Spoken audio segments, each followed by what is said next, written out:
Everyone to tonight's meeting. It's probably this afternoon's meeting of the Services Delegated Committee.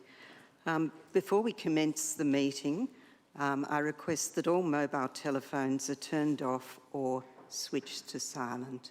Thank you. The Services Delegated Committee meeting is being live streamed on the Council website so that you'll be able to view the proceedings of the meeting, councillor deliberations and the voting. The meeting's also being recorded and will be made available on the council website as soon as is practicable after the meeting. Should we have technical problems during the meeting will be adjourned until the problem is rectified, or if needed, the meeting will be postponed. My name is Councillor Jane Addis and I chair this committee. And I'll start by introducing my fellow councillors and officers. So seated to my left at the horseshoe table in the council chamber are Councillor Jim Park, Councillor Susan Bigger, Councillor Cynthia Watson, Councillor Nick Stavrou, Councillor Felicity Sinfield, and then moving round we have Councillor Lisa Hollingsworth, Councillor Wes Gold, Councillor Di Gillies, our Mayor, Councillor Gary Thompson, and Councillor Victor Franco.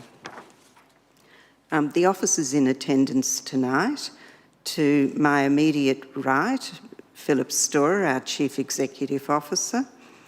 Then to my left and behind Councillor Stavrou, we have Carolyn McLean, Director Community Support, and Daniel Freer, Director Places and Spaces.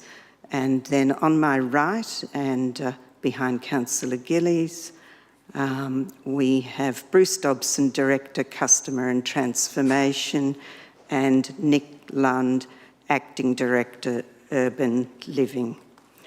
To my immediate left, Kirsten Ritchie, Coordinator Governance, and then Elizabeth Manu, Senior Governance Officer.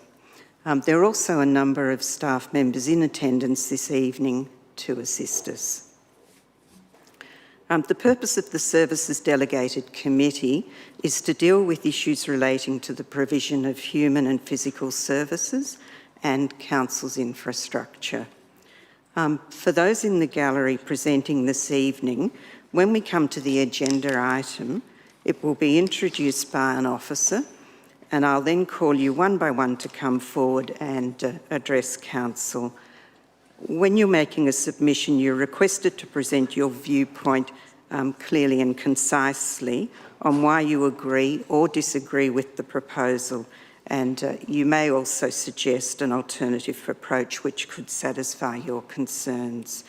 And if people could please not repeat what earlier speakers have said and keep to the relevant items. There's a limit of 3 minutes for each speaker, and that includes councillors. I'll ask speakers to come forward to the lectern, and we'll invite those against the item to speak first, followed by those in favour.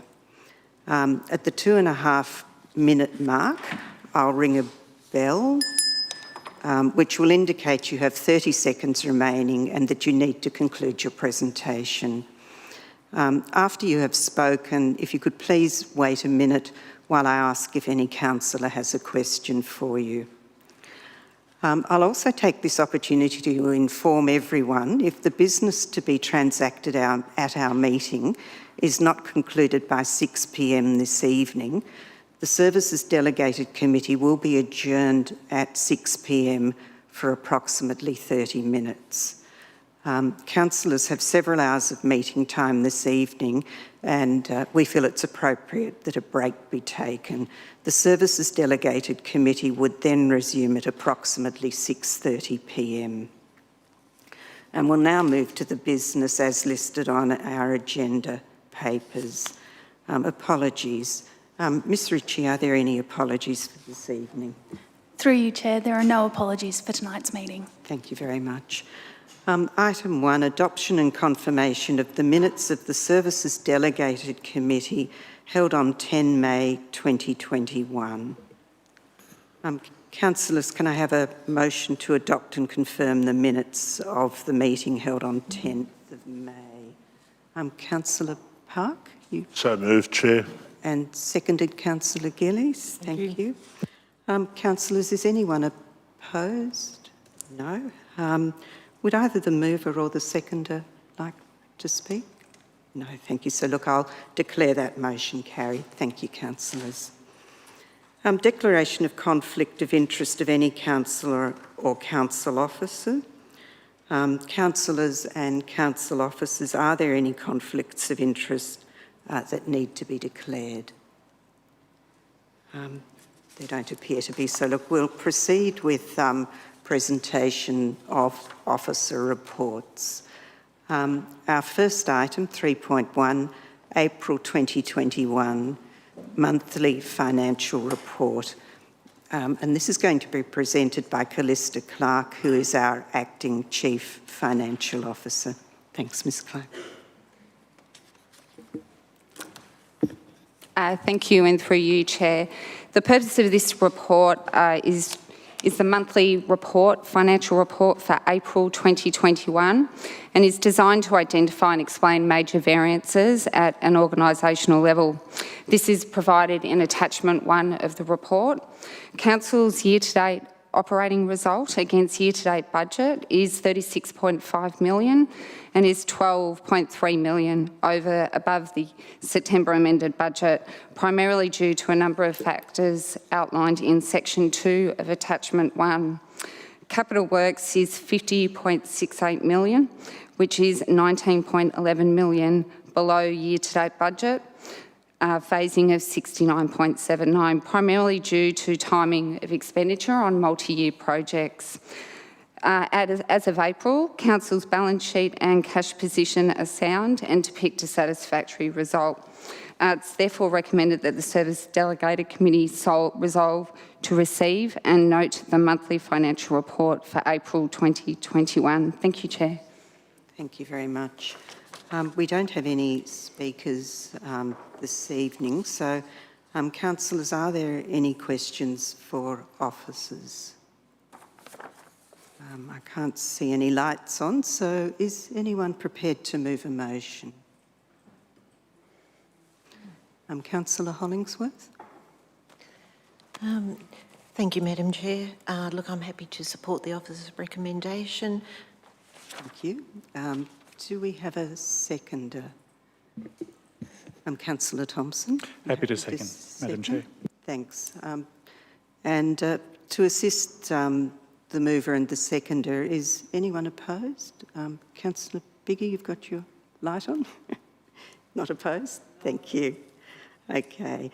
So nobody's opposed. So look, I'll move back to the mover. Would you like to speak to the motion, Councillor Hollingsworth? Yeah, thank you, Madam Chair. Very briefly, just to recognise the great deal of work that's gone into the financial report and to acknowledge the amazing role by our CEO and officers in producing a favourable income, but also acknowledging the impact of COVID following our 4 lockdowns certainly is taking its toll.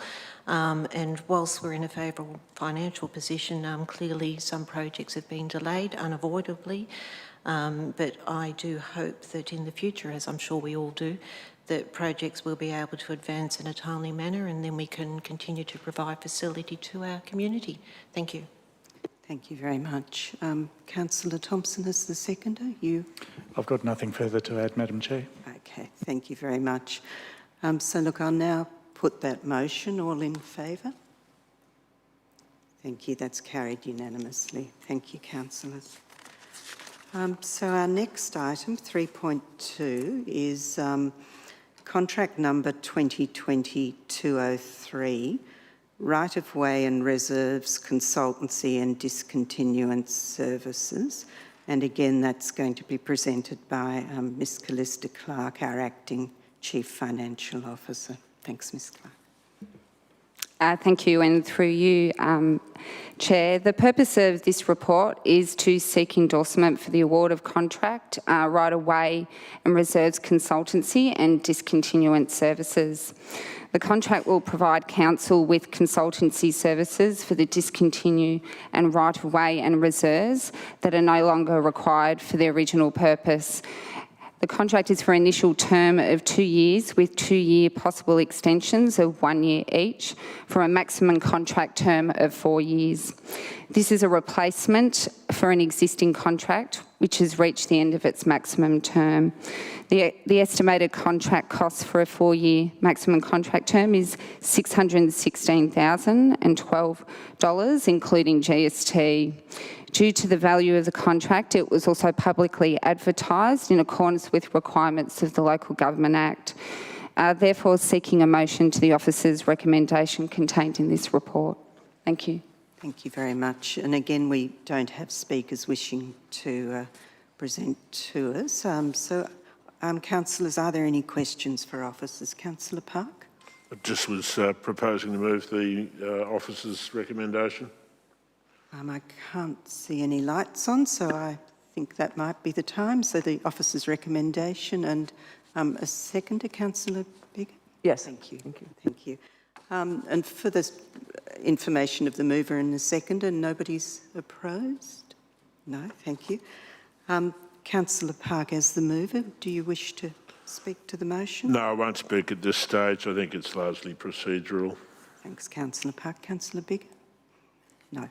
Thank you very much. So look, I'll now put that. Did you have your light on? Okay, thank you.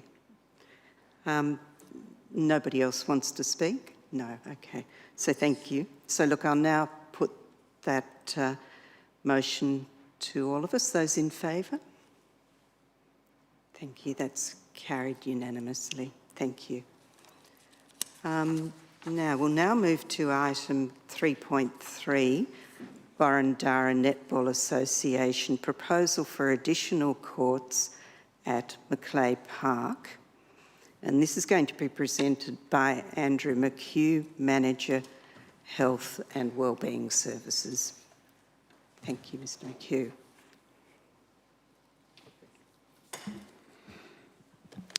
Through you, Madam Chair.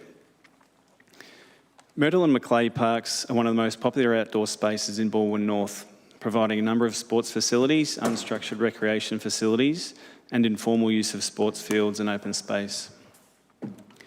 Netball is one of the sports based at Macleay Park and is overseen by the Burundara Netball Association, who have steadily grown the game to provide opportunities for people to play netball in Burundara. Netball is traditionally a Saturday sport, although some associations are having to schedule competition on days other than Saturdays due to strong participation in netball. The Burundara Netball Association has shown their ability to adapt to the popularity of netball by scheduling shorter quarters to accommodate the interest in netball to help meet current demand. The Burundara Netball Association was successful in obtaining a $1.2 million grant from the federal government for 4 additional netball courts. The location was not specified, however, the Burundara Netball Association has expressed a strong desire to locate the courts next to the existing netball courts at Macleay Park, so additional capacity can be provided on Saturdays. Although officers discussed the possibility of using the grant to establish a satellite site for netball, the Burundara Netball Association was not supportive of this idea. Given the diverse use of the park, a survey was circulated seeking broad community views on the Burundara Netball Association proposal. Although strongly supported by those associated with netball, most other stakeholders opposed the idea of adding 4 additional courts at Macleay Park. Key concerns raised were the loss of open space, traffic and parking, impact on other sports clubs and passive users who currently use ovals 3 and 5, and other amenity impacts. Most survey respondents did, however, support the addition of lighting to the existing netball courts and Sunday use. By providing lights to the existing courts, capacity can increase by an additional 69 hours per week. Moderate Sunday use of 4 hours per court provides increased capacity of 32 court hours per week. This increase in capacity would accommodate the additional use required by the Burundara Netball Association and can be achieved without the need to build additional netball courts. This approach of better utilising existing infrastructure would align with the sustainability principles and minimising the hard surface footprint on existing grassed areas. This outcome seeks to balance the desire to increase the capacity of netball while retaining important areas of open space, which was expressed as being important for many residents and other users of Macleay Park during consultation, and minimising the amenity impacts to residents. Thank you. Thank you very much. Now we have 13 speakers wishing to make submissions on this item. And if we could please start with Dr. Sally Sherwin, Burundara Netball Association, if you'd like to come forward.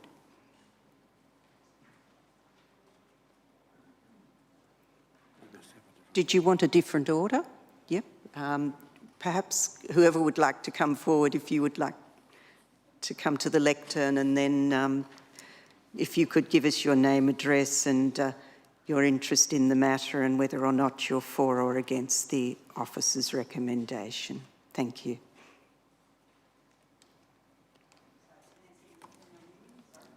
Oh, thank you. It's Nancy De Silva. I'm from Netball Victoria, currently located at the State Netball Hockey Centre. So am I right to begin? Yep, thank you. Thank you. So thank you, Madam Chair, Mayor and councillors.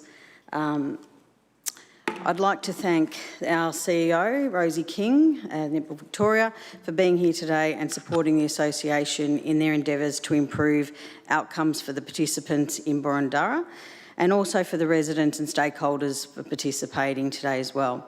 As Netball Victoria's Facilities Development Manager, I'm here to advocate for the fine work the Burundara Netball Association has done and continues to do in this municipality.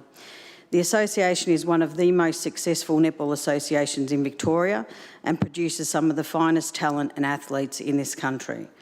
But with this success also comes the need to provide for growth, which is why we're here today. I just want to be clear about the association and NV's response to the report before council today. There is clearly not enough information for councillors to make an informed decision on what the most appropriate action is to support netball in Burundara in the medium and long term. There is simply insufficient preliminary work done to approve or disprove either site. No one is disputing the high degree of demand and participation in netball, and as the report mentions, even if council approve the lighting upgrade and the association reprogram activities weekdays and Sunday, there is still not enough courts to meet the growth. Netball Victoria urged council to look at the longer term vision for netball in the municipality and endorse the following: the council continue to work with NV and the association to improve local provision and therefore improve short, medium and long-term outcomes for netballers. The councillors support and approve the engagement of an external sports consultancy group to conduct an independent needs and feasibility study on the available sites and court provision across the municipality, which includes both indoor and outdoor courts, and this consultancy group should have the experience in undertaking such studies, have clear understanding of the types of facilities that are necessary to support the sport of netball, including association club, school, indoor and multi-sport opportunities. That the ovals and that Macleay Park be part of the aforementioned study, as it may be the only feasible option left in the municipalities to secure association growth going forward. But we make that statement knowing that we need continued stakeholder and community engagement as part of that feasibility process, and that council obviously provides the lighting at the netball to 200 lux to improve and relieve the current demands. Also for all users at the site to undertake investigations and improve parking and traffic management for all users, not just netball users. We'd also like to just thank everyone for the opportunity for speaking today, and obviously if there's any questions, I'm happy to answer those. Thank you very much, Mr. Silva. Councillor Thompson, you have a question? I do, thank you. Through you, Madam Chair. Thank you for your presentation. Obviously, Netball Victoria's got a number of associations that you're umbrella for. Do you roughly know how many associations would use both Saturday and Sunday netball activities to fulfil their complement of games? Yeah, there aren't many that use a Sunday. If they do, they usually aren't part of the major competition. They're usually complementary programs. So the Saturday competition is made up of many clubs. So if you can think of the main association as the competition, many clubs come on a Saturday, and they will be comprised of families, the people that workforce those clubs, and they are made up of a number of different teams that will compete in a Saturday competition. If you were to run a Sunday competition, all those people would have to come back again the following day. If it was broken up into different age groups, for example, you may be running some on the Saturday, but then you'd have to run others on the Sunday, and then those repeat people would be coming back the following day. So it doesn't always work. It's not like football where we've got a couple of ovals and we can have a junior and we can have a senior in the afternoon and we can have women on a Sunday. It doesn't quite work that way. We don't work in a home and away. Yeah. And if I just to follow up through you, Madam Chair, similar question with regards to weekday competitions. Yeah, so some associations do run a weekday competition. If they do have indoor facilities, obviously there's the opportunity to have those indoor and you can run later into the evening. But you need to have enough hours in the evening to have a full complement to support that competition. So if you are not running, and obviously it's a junior competition, some of those kids are quite young. They're not going to be playing well into the evening. And how late are we playing at Macleay Park? There's a cap on the hours that we play at Macleay Park. We obviously won't be playing very late into the evening at that venue. So we have to be very mindful of each location and what can be achieved at each location so that we can maximise what can be delivered there. Thank you. Thank you, Madam Chair. Thank you. Councillor Watson had a question for you. Thank you. Thank you for your presentation. I'm interested in one of the issues raised by Councillor Thompson regarding other associations that Netball Victoria represent. Of the different associations that you work with, how many of them have all their courts in one location? There are a number of associations that have courts in different locations. So if we were to do a comparative to the same sort of association that we have in Boroondara, the level and standard that we have in Boroondara, for example, we would need to look at something like a Casey Netball Association. Casey has 10 indoor courts, and then their secondary association, or their secondary venue, has 10 outdoor courts and then 3 indoor courts. So when we look at separate venues or complementary venues to associations, we're looking at venues that can then cater for a competition that can deliver the pathways. So when we're looking at opportunities, I know that we've often spoken about putting 4 courts somewhere. We need to look at what that's being used for. For a competition, it may not be suitable. We need to think about what we're delivering there. It might be just social needs, a social competition. But if we want a full pathway competition, we may need to deliver another 8 to 10 courts. For Boroondara to continue to be as competitive as other associations, we need to have at least a minimum, at this point, for them to host a state titles or another state level event. They're going to struggle with the courts that they currently have, so obviously any improvement in the court provision is an improvement. You know, we need to start thinking about how are they able to host that? So that might be 10 courts, that might be 12 courts, or there may need to be a secondary location. If we look at other associations, some associations have both indoor and outdoor access. So there may be some, if we look at Waverley, for example, or your neighbours at Monash, Monash have, and this is brought up in their report, Monash have Waverley Night, which is indoor and outdoor. There are 4 indoor courts and there are 8 outdoor courts currently under development with the provision for additional courts at that venue. There is also the courts at Waverley District, which is at Ashwood. There are 12 outdoor courts at that venue. In the last 5 years, they were redeveloped so that they had an additional 4 courts, so they went from 8 to 12. And Monash has also recently invested in the Oakley Rec Centre. So in the last 5 years, Monash City Council has invested in a number of additional courts to improve their provision. Obviously, Boroondara residents are benefiting from that because we have some overlap on the borders. So yes, there are a number of associations that have complementary or secondary sites, but they aren't small sites. Sometimes associations will access indoor venues, similar to what Boroondara does, and that will be for representative training or for elite or pre-elite training. So obviously they try and work with what each council has in terms of their provision. Does that answer your question, Councillor? It does. It's quite a long answer, so could I just summarise so that I'm clear in what you said? So the answer was yes, you do have other associations that have, for want of a better word, satellite sites, but you are interested in increasing the number of sites, not necessarily for the day-to-day game, the week-to-week regular comp games, but you need to have a threshold of sites so that you can host state or higher venues, higher order playing. Did I hear that right? It depends. So the associations are able to deliver a host of different games and opportunities. Now, Boroondara is obviously delivering a very high standard of competition, and they would be bidding to have events held at their venue in order to support their pathways and what they can deliver locally for their members.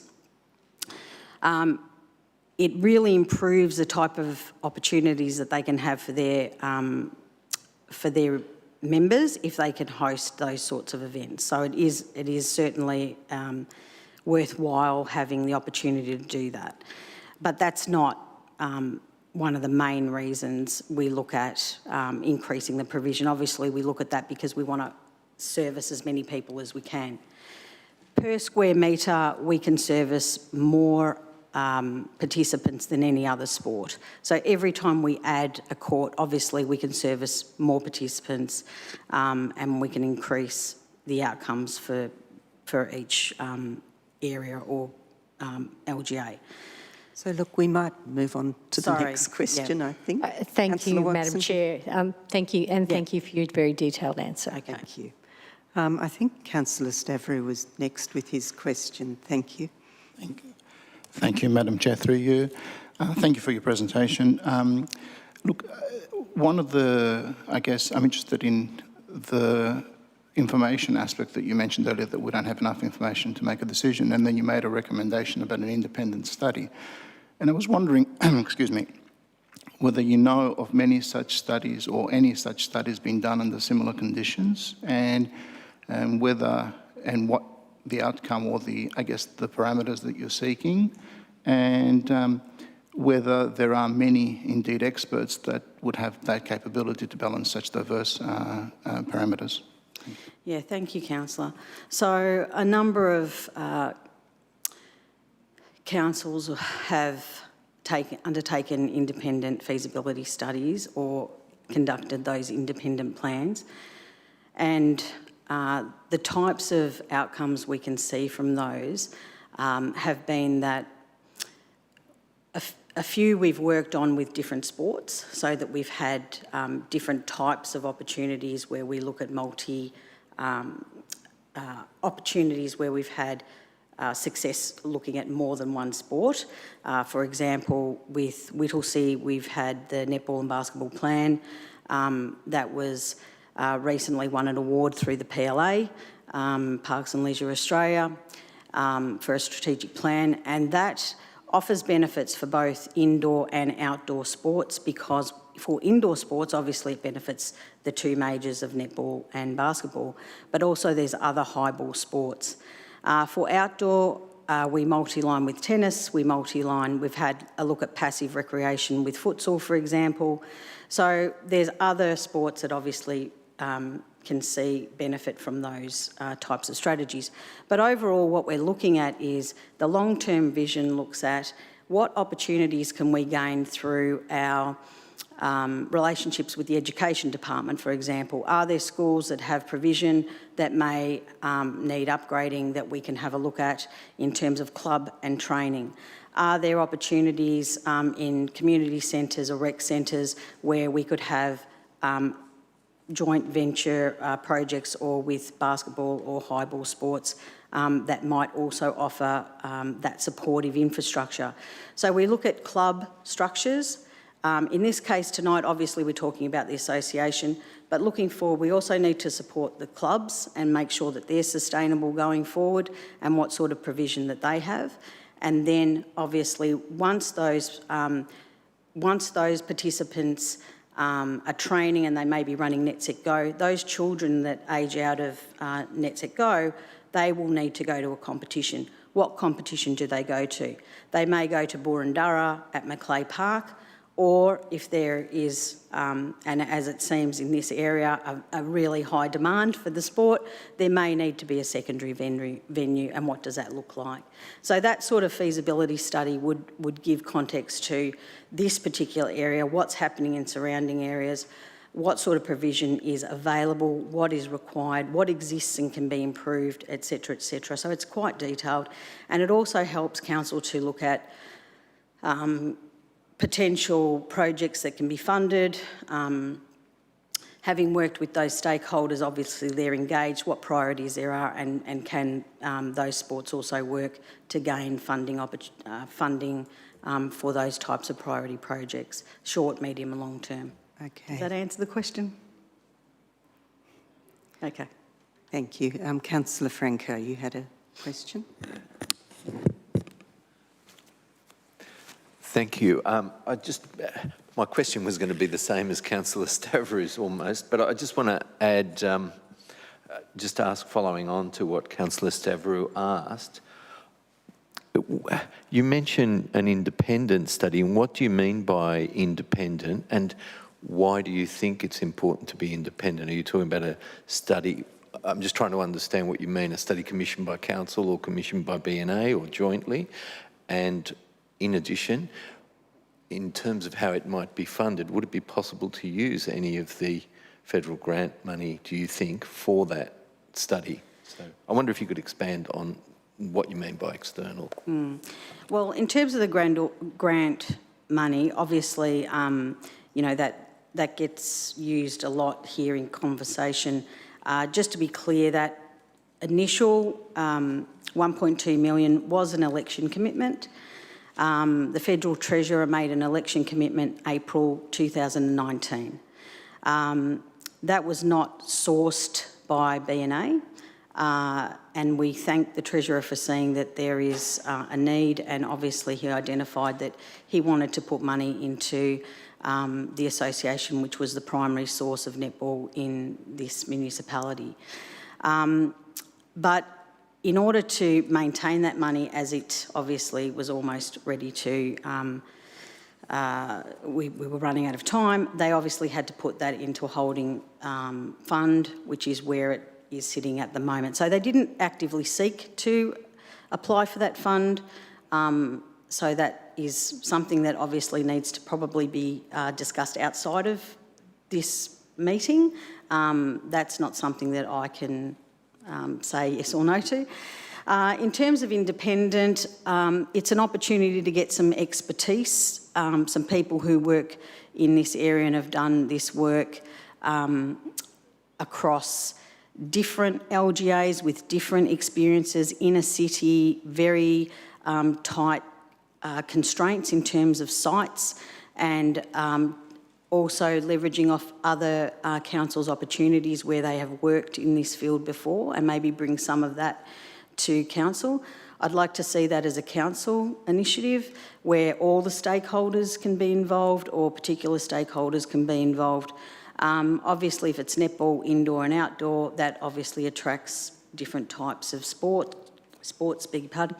And that would be a good opportunity for a number of different users within the municipality. But yeah, definitely independent, because I think that they can bring a whole level of experience that has happened, particularly in the last 5 or 6 years, to this area. And just having a look at that report that's come back, this has really just been about Macleay Park, and I think we probably need to broaden that vision and have a look a little bit further across the field. Okay, thank you. Does that answer your question? Thank you very much. So there aren't any more questions. So look, thank you very much, Mrs. De Silva. Thank you. Oh. And I believe our next speaker is Dr. Sally Sherwin.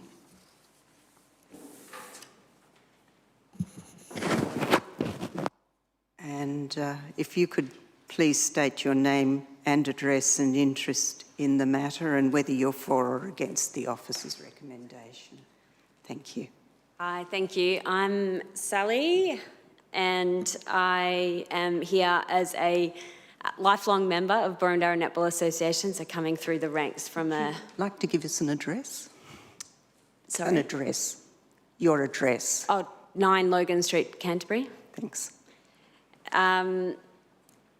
Was that everything that you needed? Great. And whether you're for or against. So I'm in support of the 4 additional courts at the airport, so not in support of those recommendations on the screen there. So I'd like to start by acknowledging the traditional owners of the land on which we're meeting and pay respects to elders past, present and emerging, and thank Council for having us here today. It's obvious that we're all here because we do want Burundara to be a thriving hub of activity for our community. So I thought it might be best to start with a story. So the alarm goes off at 7 a.m, you throw together your gear for the day, out the door and at Macleay Park by 7:15 a.m. on a Saturday.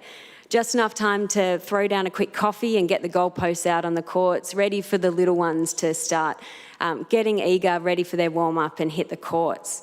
You spend the next couple of hours working with these little kids, encouraging them, teaching them the basics and what netball's all about, making sure that they're feeling good about what they're doing. After that, head into the kiosk. We'd usually work there for a few hours with friends, serving coffee, sausages and treats, chatting to the community that come up each and every Saturday, all the while catching up with friends. We'd hit the courts in the afternoon and then pack up and leave from there. And this is a typical Saturday for a young netballer. But each of us have different variations on this according to our own interests. Some would be umpiring, team managing, training others, running courses for others, or just be there to catch up with friends. It brings together people from generations, different backgrounds, different schools, different interests and cultures, and it gives us all a sense of belonging each and every Saturday at this hub of activity. So it's way more than a netball game. It's employment, it's our social interactions, it's our physical fitness, and it's fun and our, again, sense of community. And as I'm older, I get to look back now and see the next generations experience this. And so many parts of my life today are spin-offs from being immersed in this community hub. I became passionate about the environment. I realised the benefits of being outdoors in open green space. I made lifelong friends from this, and I felt connected to something bigger. This coaching and being part of this community also taught me leadership, work ethic, and how to influence young people positively and value inclusivity. And I've no doubt this led me to my career these days as someone who actively works to foster this connection between people, place, and nature. And this is something for Burundara to cherish. I can't think of a more effective way for a council and all of us who live in this area to foster such important sentiments. We can't look at this discussion as just numbers on paper in a way to come at it from a how do we increase court time.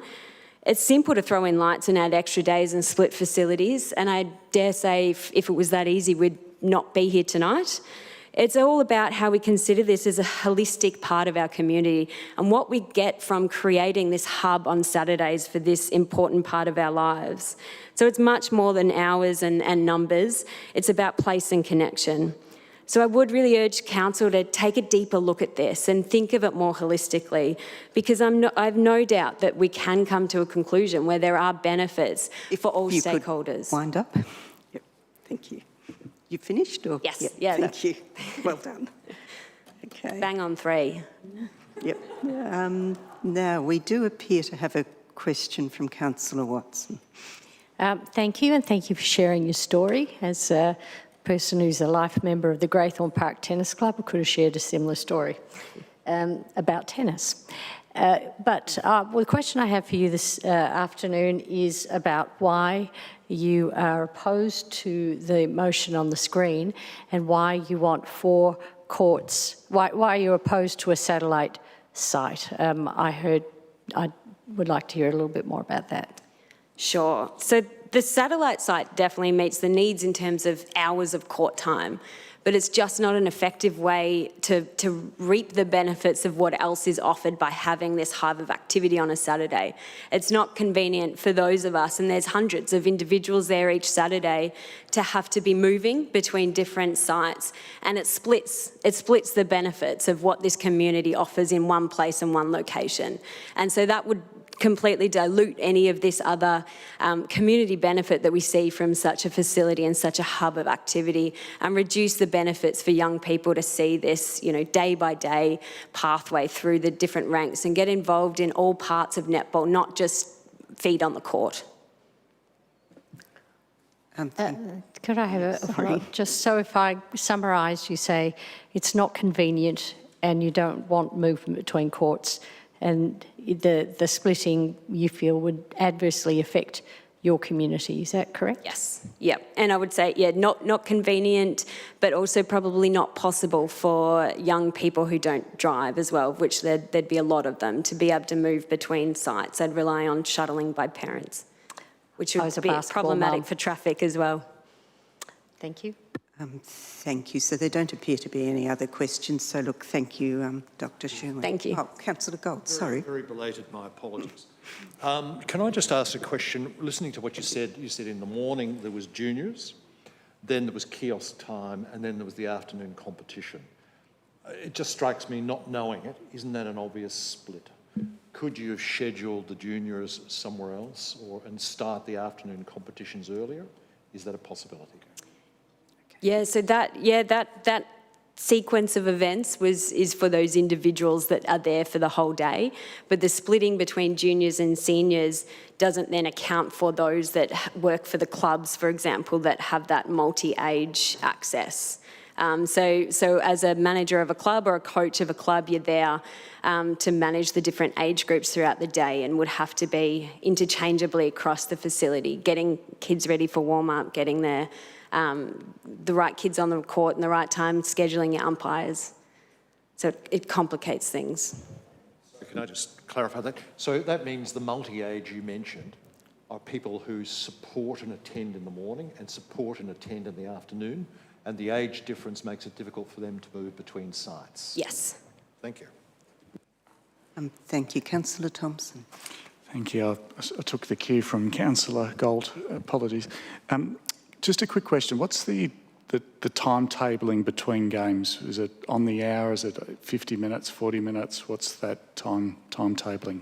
Oh, good question. It's changed a lot because of COVID-safe rules and plans now. So pre that, it would be almost a straight changeover.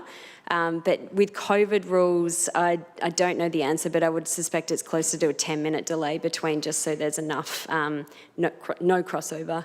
So are the games on the hour, or are they on 50 minutes? They're 45 minutes plus 5 minutes of for the changeover. breaks. So every 50 minutes is sort of that time frame. Okay. Yeah. What advice would you give to councillors who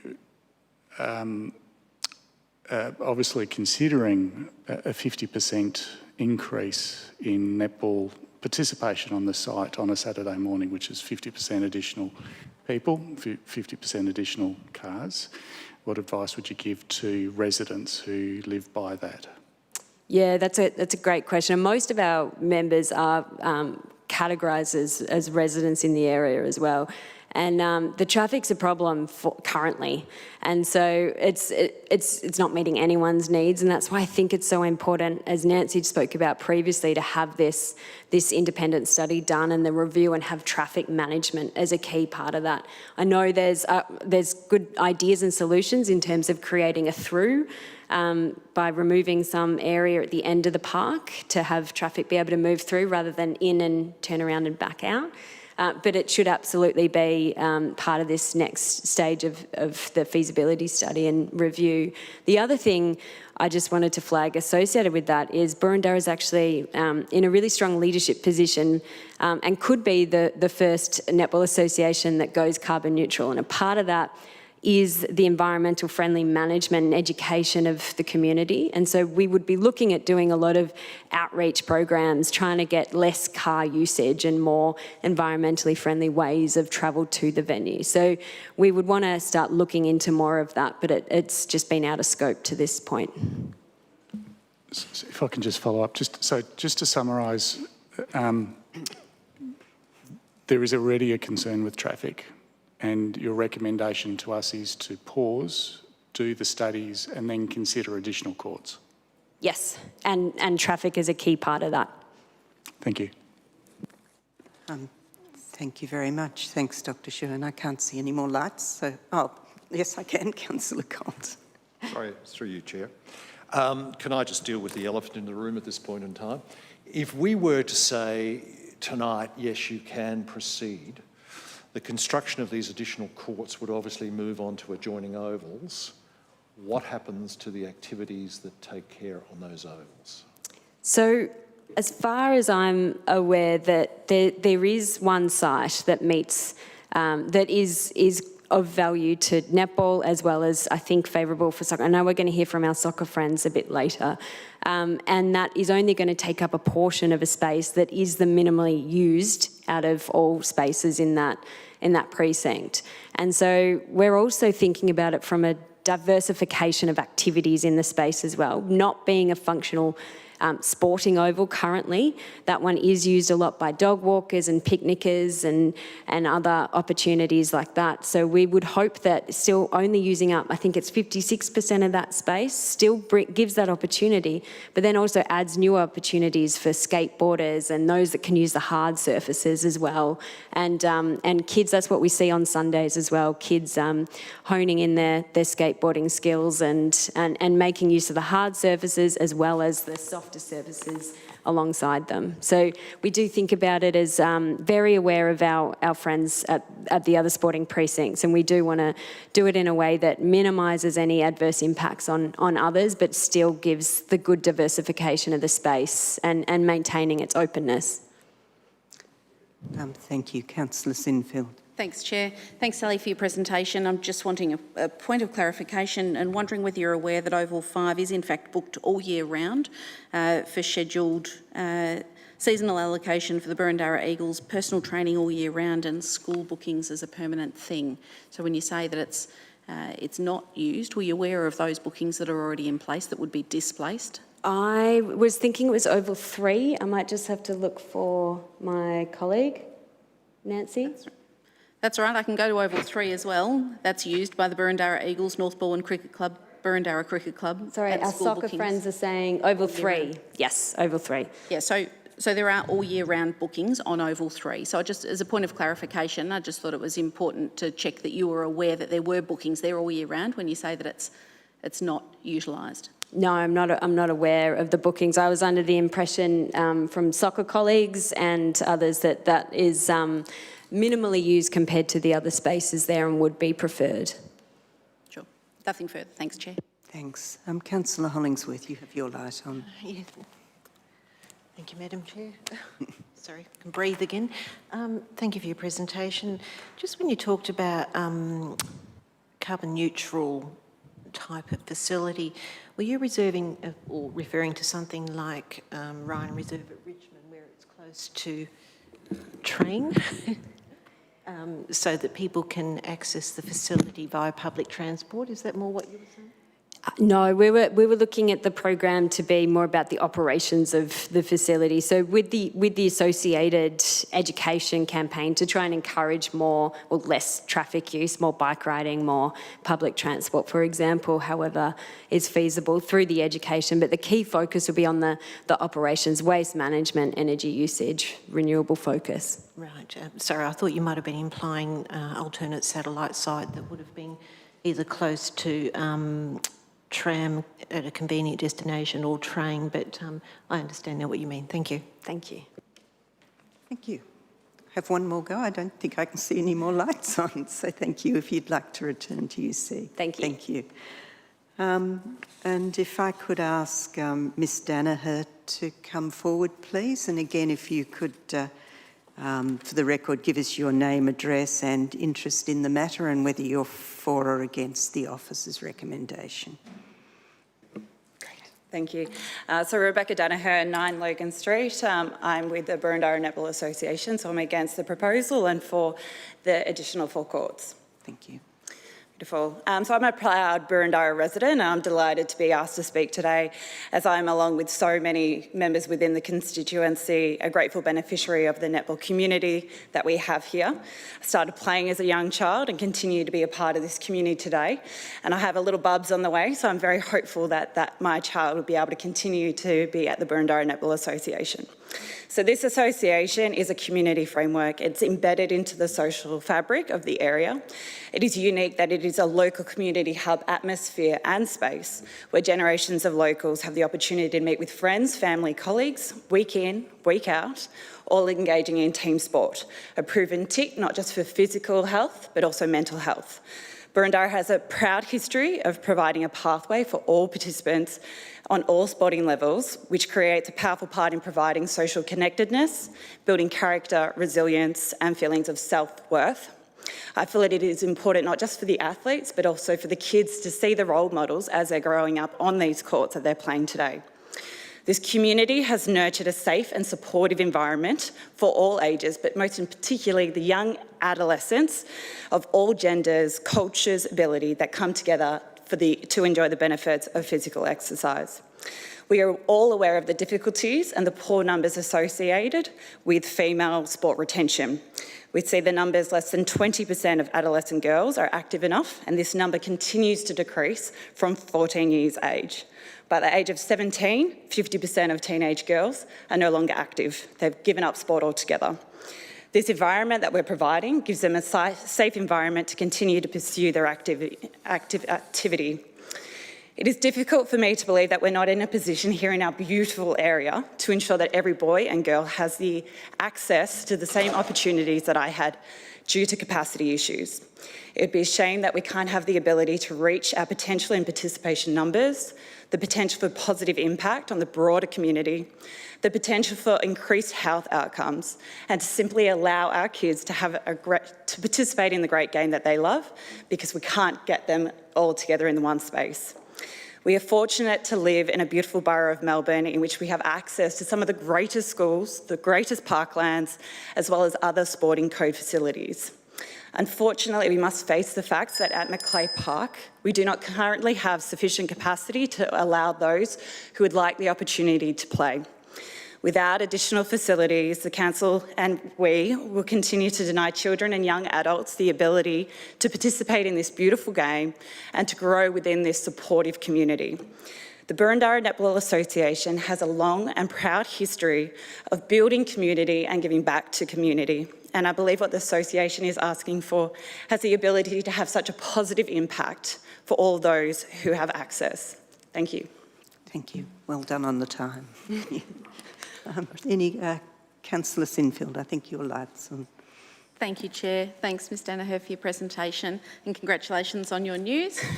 I'm wondering if you might be able to enlighten me a little bit more as to the participation by boys, men or disabled netballers at the site. I'm unfamiliar with that. It's been predominantly obviously a girls' sport, but whenever I'm passing there are girls playing netball there and I've not seen the diversification. We have seen it growing over the years, which is fantastic because it is a sport that is accessible to every gender, every skill level, which is what I love seeing is coming down. You will be seeing everyone of all levels, and including disabled people, being able to have access to this beautiful sport that we see. We do know that it is has a very strong female aspect to it.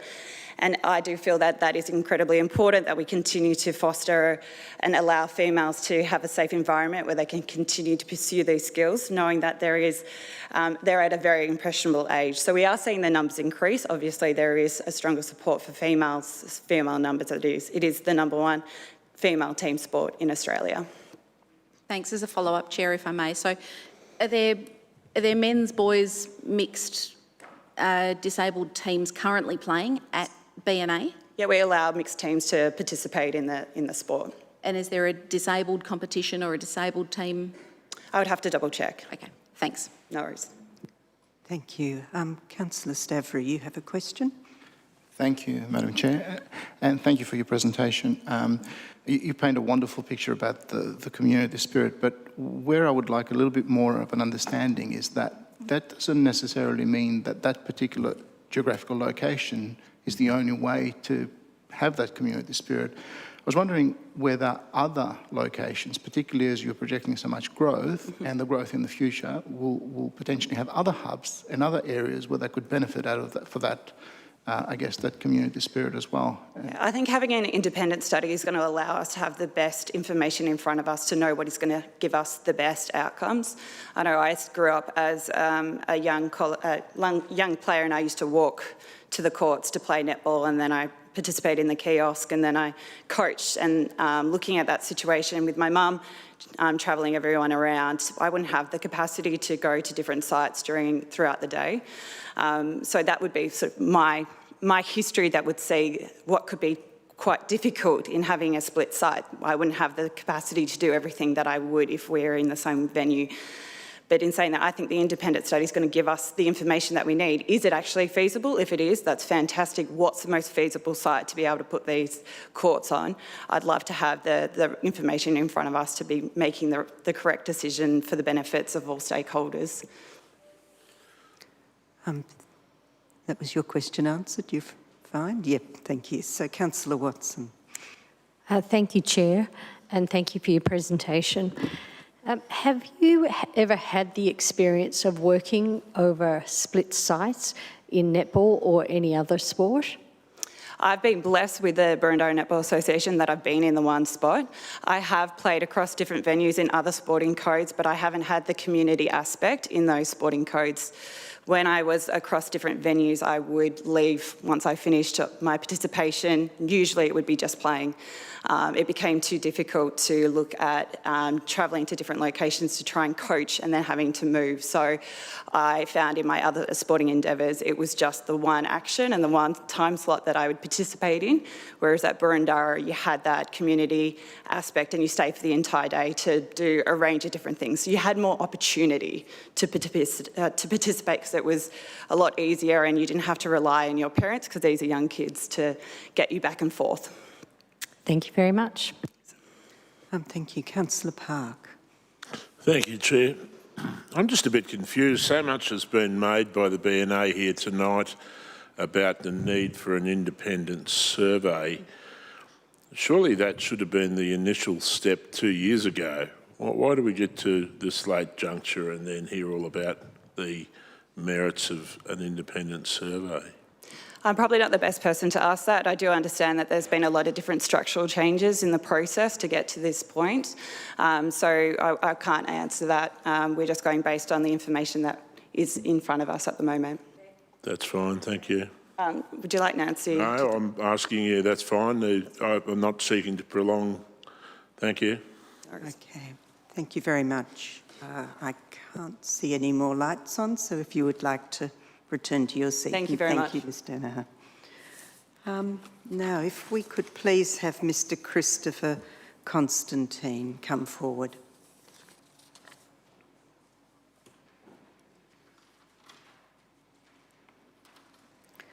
And again, for the record, if you could please give us your name and address and interest in the matter and whether you're for or against the officer's recommendation. Thank you. Not a problem. Christopher Constantine, I'm the president of Burundara Eagles Football Club or Soccer Club, 101 Belmore Road, Balwyn North. We are, I sort of get stuck in semantics. We're supportive of 4 courts. We are not supportive of the configuration that's put forward in the report that was tabled.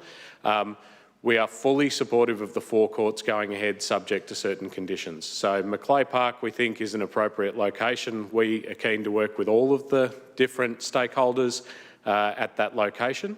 And from our perspective, I think that there's a way forward if certain boxes are ticked. So just for a little bit of context, I've been involved with the club since 2005, so I've sort of worked through every position that there is.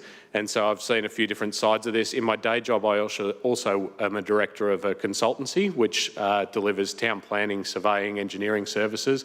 We've actually just completed the tender of a similar facility in Bairnsdale, which is a $15 million site, which is hockey, soccer and netball. So this sort of process isn't something that's unfamiliar to me. The soccer club very simply has been doing some work over the last few years around future planning, and that includes master planning, and it's an aspirational process that we're going through.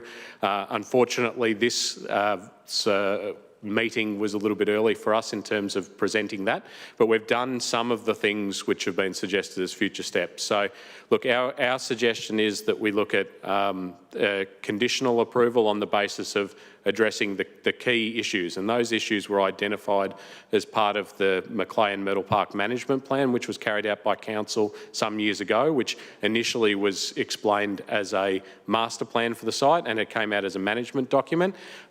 Clearly, there's concerns about traffic, there's concerns about lighting, and there's concerns about impact on amenity for existing residents. And I think if you go through an appropriate master planning process, all of those things can be addressed. So as a club, we've produced, we've had a consultant conduct a traffic survey. We've had the original architect who laid out the courts look at layout options, and we've had a quantity surveyor look at cost. So from our side, we can table all of that information to Council, but we would support the 4 courts as soon as humanly possible, but we would support them in an appropriate configuration on Macleay Park number 3. So that's our position. We're happy to share all of that documentation with Council and the other stakeholders. A couple of things that I'd like to mention just on the basis that I've heard the other speakers. The multi-site experience. As a soccer club, we have best part of 800 members, 3rd largest female participation in the state, very successful. We have 5 sites. I would recommend to any association that's looking to expand not to do it across multiple sites. Volunteer burnout is killing our club. I turned over an entire committee last year because of COVID, and the further we spread ourselves thin, everyone in Burundara wants a fee for service, and volunteering is something that is really hard to sustain. So I would advise against that. And I'd also say that it's not a 50% increase in terms of the number of people going through. We play on Macleay 3. We're replacing that with another formal activity, and it wouldn't be a Could I get you to wind up? 50% increase at all. It'd be swapping one service for another. Thank you. Councillor Thompson, you've got your light on. Thank you, Madam Chair. I think it was the councillor that asked the question about 50%. I'm still going to come back and ask it. So, does your report, and obviously you've got a background in looking at this, and I recognise the architect that's assisted you with your report, does your report take into consideration the increased 4 courts and the traffic generation associated with netball, or is it specifically soccer focused? No, so we did a revision of the report which included the 4 courts. We had that information from the BNA, and we thought it was appropriate to look at the whole lot. So they've suggested that a lot of the issues around flow routing, so how we get vehicles in and out of the site rather than the total parking capacity. Because in our sport and netball, a lot of it is a drop-off function, and at the moment, because there's a dead end at one end, what we have is a bottleneck getting cars in and out. Having lived on Maud Street, which is adjacent to the site, and having an engineering background, I would suggest an in from Buchanan Avenue would, if anyone's been out there during training nights and games, Buchanan Avenue is the bottleneck. So that report would be useful, and I think that there's an easy solution. So if you were to make a recommendation to councillors here, you've placed a high value of importance on a master planning and engaging with all stakeholders. Is that your starting point? I think my starting point is endorsing the expenditure and the extra courts in the location. I think that that's appropriate, and the Macleay and Myrtle Park Management Plan, a lot of the information that went into it would support it, but I think it's a conditional approval on addressing lighting, addressing traffic, and ensuring that public amenity is protected, and that can be done as part of a detailed design process. Thank you, Madam Chair. Thank you, Mr Constantine. I don't think there are any other questions. Thank you. Would you like to return? Our next speaker is Mr Ian Huntley.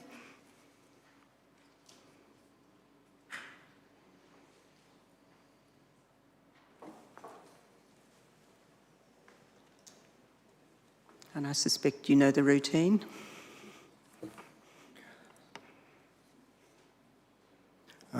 Thank you, councillors. My name's Ian Huntley and I live in Stephen Street, North Balwyn, and have done for about 30 years. I'm certainly familiar with master planning activity in that part of the municipality, firstly with my involvement with Greythorn Park Advisory Committee, which has got a very good master plan behind it, Greythorn Park, and also in Hayes Paddock, a much larger park in Kew East. And both of them have what I'd call a very good balance between informal use, very good vegetation, including canopy trees in those informal spaces, but also with organised sporting activity. So to go to at least two of the officer's recommendations, I'd certainly support the development of a master plan for Macleay Park. It's long overdue, and I think it's the first thing that the council should do. We've heard tonight that the association is not persuaded by the idea that they should contemplate other sites. I guess we live in a less than perfect world, but what we've had going on, I think, since 2005 in Macleay Park is sort of a process of attrition, if you like, in the absence of a master plan where organised sport has basically expanded its activities quite significantly. I mean, I think it's relevant to say here that Macleay Park is in a biodiversity corridor. There hasn't been much reference here to what stronger light and more light in spaces like this might mean to biodiversity. But that's just one thing that I think needs to be taken into account. What we've also heard tonight, I think, is that there's no contemplation or ability to actually change the mode of transport for people getting to and from the netball activity. So what we see happening, I think, is by a process of attrition, if this is allowed to proceed in the manner contemplated, is that there'll be more environmental compromising in Macleay Park. I think the idea of opening up the streets, the local street network, was something that was contemplated in, if not in 2005, then at least in 2011, and was resisted at the time, and I think quite properly so. I mean, my longer-term view is that this facility should never have been established here in the first place. And the longer-term view, I think it would indicate to me, is that ultimately it should be relocated from that site altogether. Thank you. Thank you. Councillor Park has a question for you, Mr Huntley. Thank you. You spoke about biodiversity and you touched on traffic, and you would have heard the submission by the BNA that they were looking to achieve carbon neutrality on the one hand, but talked about extending the car park and as I gather, actually directing some of the traffic through a further part of that park. What would you have to say about those proposals in terms of biodiversity and also the suggestion that that could stand with environmental initiatives or positive environmental initiatives? Well, probably quite a number of things that need to be contemplated there, a number of which can't be considered tonight in the time available, but it would seem to me that we contemplate rather more trips and potentially the actual assigning of more space within the park to car parking. What I've heard tonight so far is that there's no real opportunity to change the modal mix. That is to have people travelling there by other means. That by and large they will continue to be trips by car. In 2011, I proposed that parking on site should be charged for. I did that seriously in contemplating the idea that you might get more people in each car by applying a pricing discipline. From what we hear tonight, that's impractical.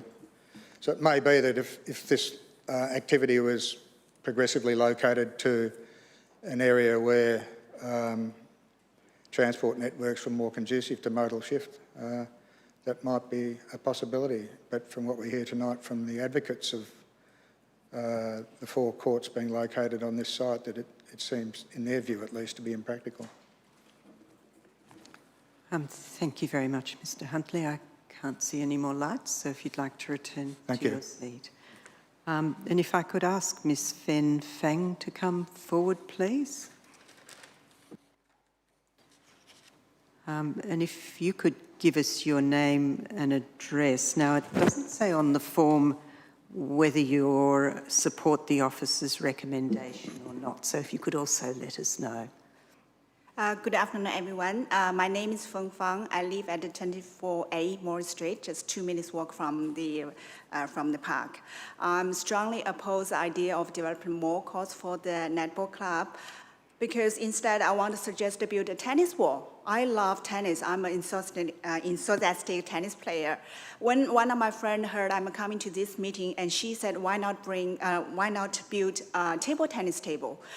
They are one of the sports which still can be played during Melbourne lockdown, and the player in open space, no contact, have more than 1.5 meters away from each other. And then why don't we build a basketball court? Because the Bowen Basketball Association has more than 1,000 players, and we don't have a proper full court for the kids to practice. So my point really is, and the open space and public park should be used by every community member of the neighborhood, not only a portion of them. We have a lot of people who don't involve any sports at all, and we have younger toddlers who are not able to play sports at all, and they just want to roll in the grass and play with a dog and with their parents just picnic. And we have older people who goes to the boys club and men's shed and living in the nearby aged care facility, and they just want some retreat and relaxing. So this is for everyone, not only for a portion of the population. And my second point is the traffic. I live very close to Buchanan Avenue. I feel every time when I drive along Buchanan Avenue to Belmore Road, I running the risk of killing myself or being killed, because people park everywhere. Buchanan Avenue, Belmore Road, Tower Road, Hill Street, Moore Street. And people park along both sides of the Belmore Road, and my vision were blocked from both sides. And the people in the inner lane don't slow down because they're already in the fast lane. So I can't drive out of it. And this, I think council has tried to help to upgrade the parking facility many years ago, but didn't help. And there was a Chinese school used to renting the room in the Bowen High School. They had to relocate to other location because of complaints from the local residents. And my third point was, as a property owner nearby, and it's not fair for us to pay a premium price to get into the place to where it was before, but now you want to change to something else. I would like you have a survey to ask the property owners nearby what is a key point when they select the property. I'm sure the sports facility is a big plus, but the green space is a necessity of the life. And my last point is I think BNA should be very thankful, sorry, my alarm, for what they already got, at least one of the 12 open space of Macleay Park. And if everyone wants a slice of their sports facility to near where they are, we are running out of the open space. And if really federal government and the council has money to build another sport facility, why don't we do a survey? Ask everybody live nearby to vote what facility they want at all. Thank you. Thank you. Thank you. And I think we have a question for you from Councillor Sinfield. Thanks, Chair. Thank you for your presentation. It was quite enlightening. And I'm just wondering, I'm keen on the idea of table tennis courts. Are you able to tell me a location where there might be permanent outdoor table tennis courts so that I could look at them as an example to consider installing in Boroondara somewhere? I think near where the playground is, because table tennis is very easy. It's Oh, sorry, you've misunderstood my question. I was wondering, somewhere else across Melbourne, is there such a thing as a permanent outdoor table tennis table? There the is. one that's in my garage is chipboard and it wouldn't last outside There for 5 is minutes. in the newly Bowen Park. Bowen Park. There is there is concrete. Excellent. Yeah. Thank you very much. It's low maintenance and everybody can play. No worries, thanks. Yeah. Thanks, Chair. Okay, so I think you can return to your seat now. Thanks. Thank you. Thank you, everyone. And if I could ask Miss Lynn Webber to come forward, please.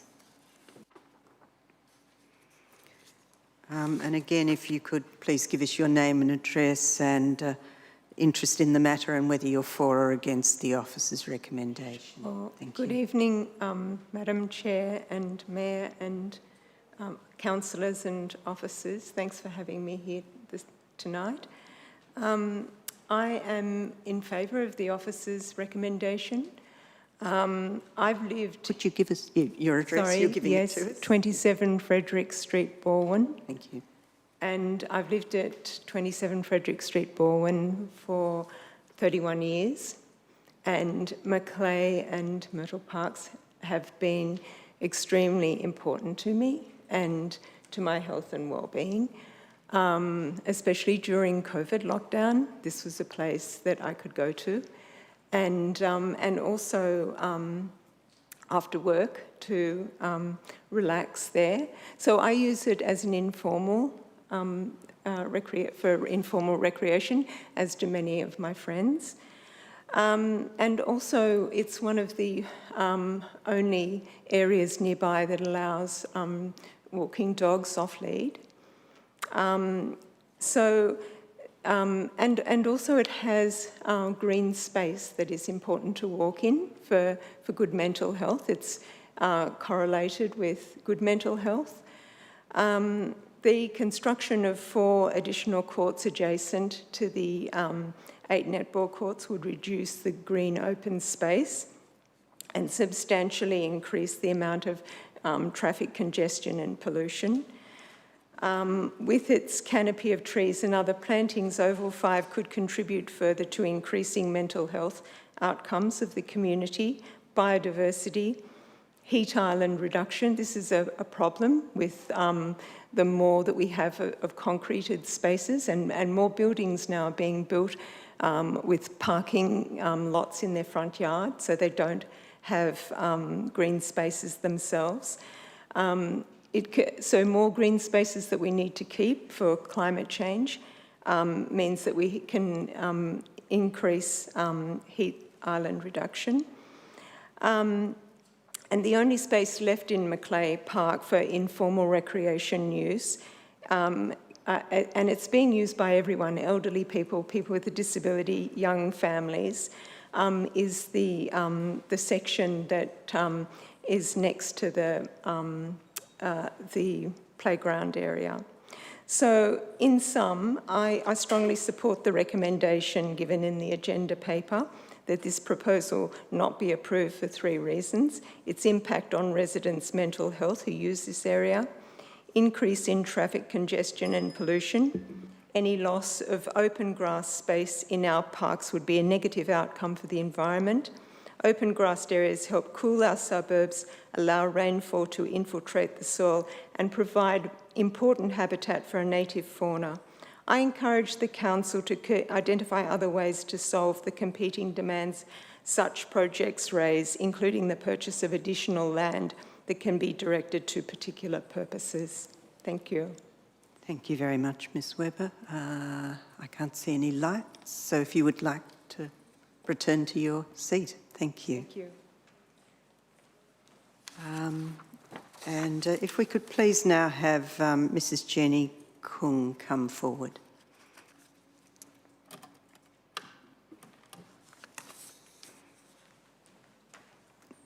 And again, if you could give us your name and address, interest in the matter and whether you're for or against the recommendation. My name's Jenny Kung. I live at number 1 Tower Road in North Balwyn, and I've lived there for 20 years. I'm here tonight to represent the residents of Buchanan Avenue, Tower Road and Belmore Road, and we're on the eastern edge of Macleay Park, directly opposite Macleay 5.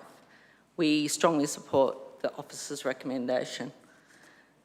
I'd like to note that there's been no consultation with residents aside from a letter received to the householder during COVID restrictions 10 days prior to the survey closing, and that we asked the council engage with the residents earlier about any future development. And also none of the clubs speaking tonight have mentioned that they consulted with any residents. Traffic and parking congestion is a serious problem at Macleay Park. The park is over capacity on Saturdays, and despite complaints to council, these issues have not been addressed. It's difficult to drive down Buchanan Avenue or to get out of your driveway, and people park illegally and they use surrounding streets to avoid entering the park. There are frequent near misses on Belmore Road, as previously mentioned, with cars entering and exiting park and players running across the road. B&A states that 4 extra courts would add in 960 players plus spectators every Saturday, and we do not believe the park can handle this. People actually park and stay and watch their children play. They do not drop and go. Council should not consider increased park usage on Saturdays, and existing traffic and parking issues need to be addressed. All sports face challenges, and to address this, they usually play across the weekend and at multiple venues. As parents, we've driven our daughters and sons all over Melbourne to play and referee sport, including soccer, cricket and basketball, including Sundays, and we think it's reasonable to expect B&A to work with the facilities and the times that they have and share the load between venues like Casey and Waverley District. Once green space is lost, it's never replaced. The City of Boroondara is known for its trees and its green spaces, and Council's plan prioritises parks and green spaces for all ages and abilities. This is a park and not a sports hub. And green space is grass and trees, it's not hard surfaces, and it's important for local amenity and livability. And public open space is not just for sport. So B&A claim Macleay 5 is rarely used. This is incorrect. It's the only remaining passive recreation space for meeting friends, exercising, having a picnic, flying a kite. The Christmas carols are held there, just sitting down and looking at the clouds. And any development on Macleay 5 would be too close to residents on Buchanan Avenue. Residents use the park every day and have the ability to enjoy the open space. It's been great during lockdown. We'd like to protect the park from further development, to protect the amenity of our suburb and to preserve it for future generations to enjoy. This is Council's opportunity to make a stand, to preserve the remaining green space and keep the park for all users. Thank you. Thank you very much, Ms Kung. Councillor Sinfield. Thank you, Chair. Thank you very much, Jenny, for your presentation. I'm wondering whether you think that indenting the parking along Buchanan Avenue would assist or whether it would be adverse for the local residents. It may improve the flow of traffic, but at the same time it might encourage some other people to use it because it does flow better. Yeah, it's a very narrow street. It's servicing the Bowls Club, the primary school, the high school and the park. And at the moment, we're on the T intersection, Tower Road's a T intersection on Macleay 5. We can't turn out of our street because people block the T intersection. I think it would still be difficult because reverse parking there means that no traffic can flow through. And generally on a Saturday, you can't even get traffic going one way. So at the top end where it hits Belmore Road, Buchanan, cars cannot turn off the busy Belmore Road in and out because of cars being parked there. I just think we notice that on Sundays when just the soccer is on, the capacity, the parking is all held within the park and there's no parking on Buchanan. I think it's just that people are avoiding going into the park. But I do know that our local residents who I represent said that previously when Macleay Park had a flow-through or a drive-through, that it was a real problem on weekends with people drag racing through the park and out the other side. So I feel that residents who live on the Myrtle Park side would resist any opening of that road access. Thanks. Thank you. Councillor Bigger, you have a question? Yeah, you've actually just answered my question. Thank you very much. No problem. Okay, so I think you can return to your seat now, and thank you for your presentation. Thanks. Now, our next speaker is Neil Dalrymple. If you could come forward, please. And again, name and address and interest in the matter and Thank you. whether you support the officer's recommendation. Thanks, councillors. Neil Dalrymple. I'm from 42 Olympiad Crescent, Box Hill North. I'm the president of Northbourne Cricket Club. Have been for the last 11 years. I've been a playing member for the last 40 years, and so I had a long involvement with the cricket club. I suppose in terms of our position, we support the recommendation number 3 quite strongly. In terms of the capacity and the growth of this particular park has certainly changed over the years. For those that don't know, football, soccer and also netball have come to the park. Originally it was AFL, predominantly AFL and cricket, so it certainly has changed its profile. I think we're all interested in growing our sports, but unfortunately the park, there isn't the capacity to grow. The cricket club certainly would not like to lose Macleay number 3 or number 5. They're both still used for cricket throughout the cricket seasons and by the Eastern Cricket Association as well. So, I mean, in terms of our position, having the master plan is an absolute priority. I think it has been mentioned before in terms of the importance of actually getting that right, and in terms of just understanding what the needs of each of the organisations and the sporting clubs. So our club's position would be very strongly on recommendation number 3. Thank you very much. I can't see any lights, so thank you very much for your presentation. Thank you. And our next speaker is Michael Bingley. If you could please come forward.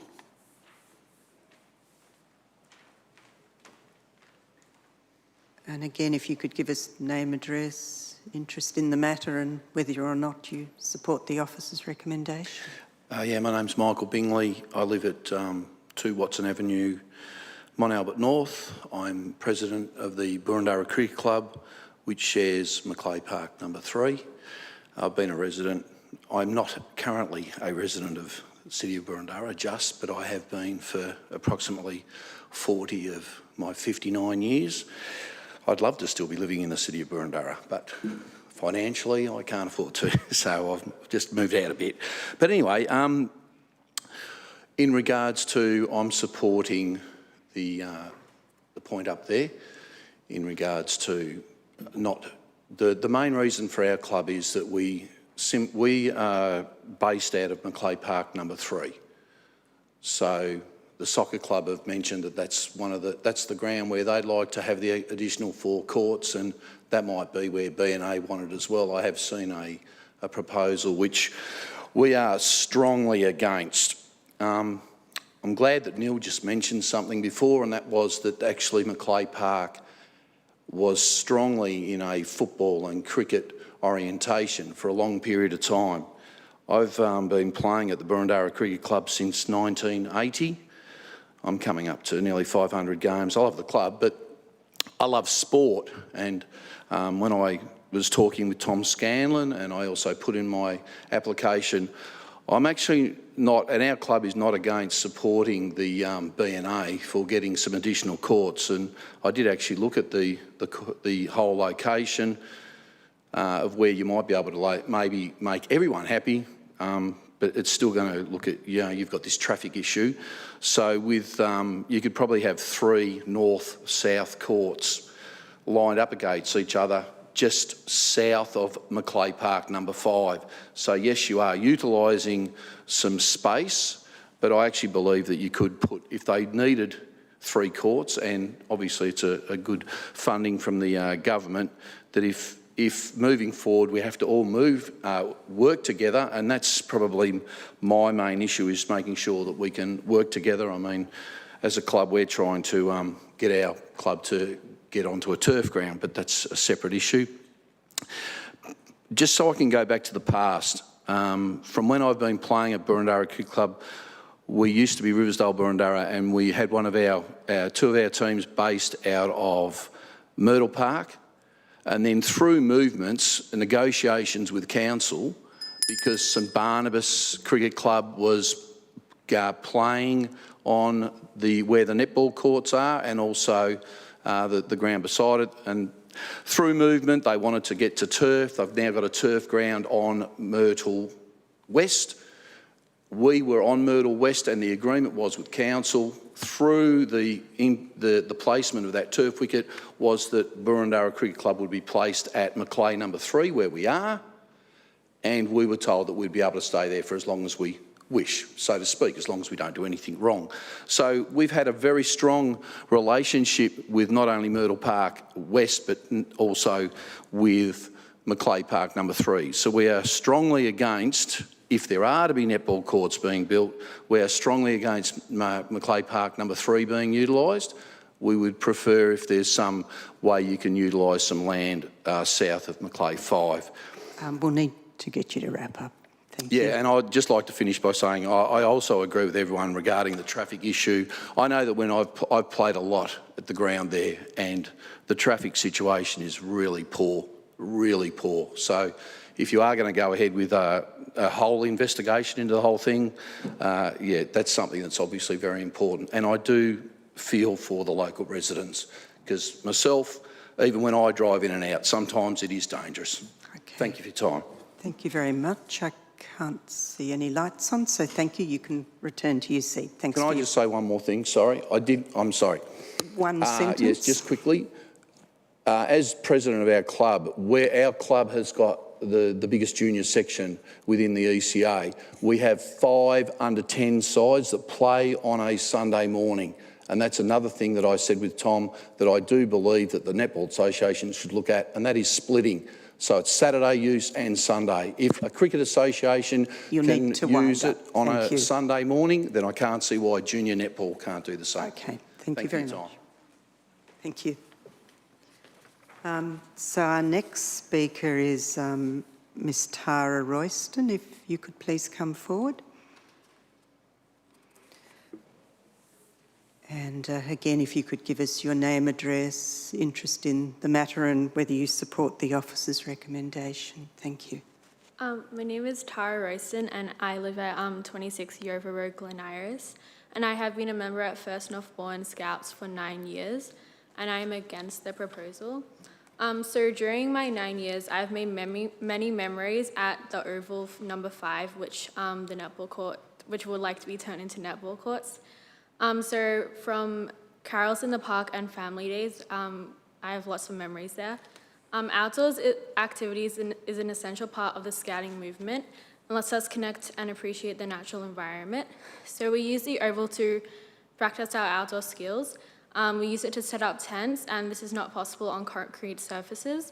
Construct bridges and other structures using spars, as well as many other skills. This section is important to the scouting program and is my favourite. If it were to be turned into netball courts, many activities that we use the Oval for would not be able to happen. Furthermore, if the netball courts and lights were constructed, netball practices would coincide with weekly Scout events, meaning that outdoor activities would be reduced and would diminish one of the most crucial parts of the Scouting movement. In past years, coronavirus restrictions have meant that inside meetings were not possible and outside meetings would have to take place. If the oval were to be turned into netball courts and construction would be taking place, we would not be able to have meetings. And Scouting is an extremely important part of my lives and many others, and turning it into netball courts would limit the amount of outdoor activities drastically and would affect many of the families that go to First Northbourne Scout Group. Thank you very much. I can't, yes, Councillor Franco, I think, was first, and then Councillor Gillies. Thank you. I'm just curious about Scouts and how the oval is used. Could you tell me how often Scouts meet and when they usually meet? Which days and evenings? I'm pretty sure we meet on Monday, Tuesday, Wednesday, and Thursday for different age groups. And usually we go outside for around 1 hour of around 2 hours of our meeting. So we use it quite often and more in the summer times as it's lighter. And we use it for activities such as tag and tiggy, and often for water activities and construction and setting up tents a lot, yeah. Do you use the sporting facilities when they're not being occupied, or not really, or more the natural we don't landscape really park use area? that area as oval number 5 is closest, so it's also not as dangerous as there might be cars around, so we don't have to cross any roads, especially for younger age groups. Okay, thank you. Thank you, and I think Councillor Sinfield has a question for you. Thank you, Chair. It's actually not a question, with your indulgence. I just wanted to make a comment, Tara, and thank you for coming in to present to us tonight. It's really daunting as a young person, and you did really well. Thank you. Thank you, yeah. Thank you very much.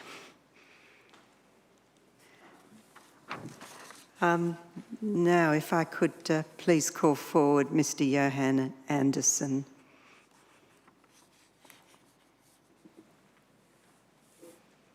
And again, if you could give us your name and address and interest in the matter and whether you or not you support the officer's recommendation. Thank you. My name's Johan Anderson. I'm a resident of 11 Springfield Avenue in Camberwell.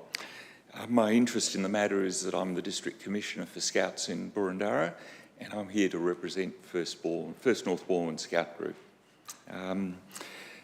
Thank you for this opportunity to speak. I'm also a parent of 4 children who are members of Scouting, and 3 of my children have been involved with netball in Boroondara. 2 of my children, as adults, still play netball. 1 still plays in Boroondara. As a youth organisation serving 5 to 25-year-olds, we encourage, that Scouting encourages diversity and inclusion, and many of our members also play netball. I should say that although we have presented a number of arguments against increasing the number of netball courts, we support the Council's recommendation. The Scout Hall is used by approximately 450 people each week for Scout meetings and other activities. It is also used occasionally on weekends for Scouting and other community activities. Careful planning has to be taken to try and avoid events coinciding with netball activities. When netball is in operation, it's almost impossible for Scout parents and other hall users to park nearby. It is particularly difficult for our younger members when traffic chaos near the entry to the park is at its greatest. Parents cannot drop off, but must park some distance away and walk to the hall.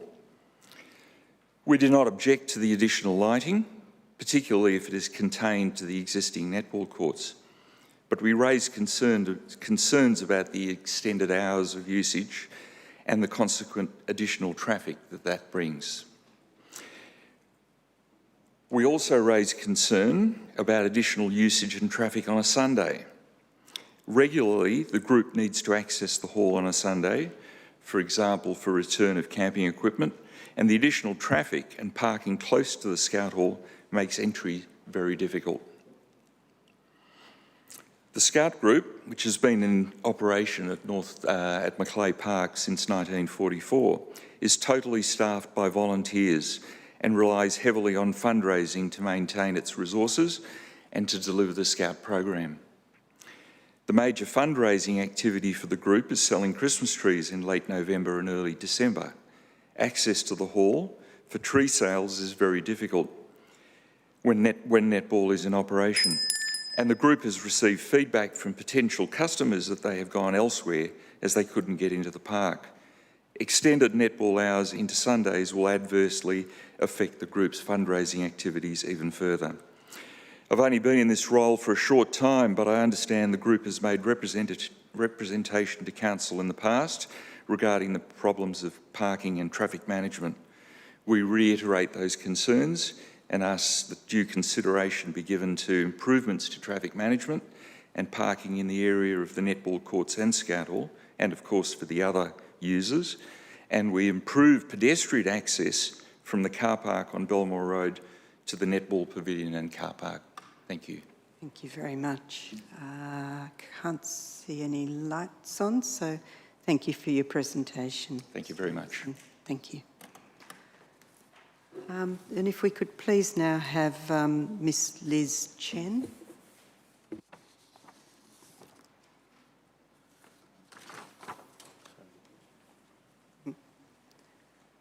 And again, if you could please give us your name, address and interest in the matter and whether you support the recommendation. Okay, my name's Liz Chen.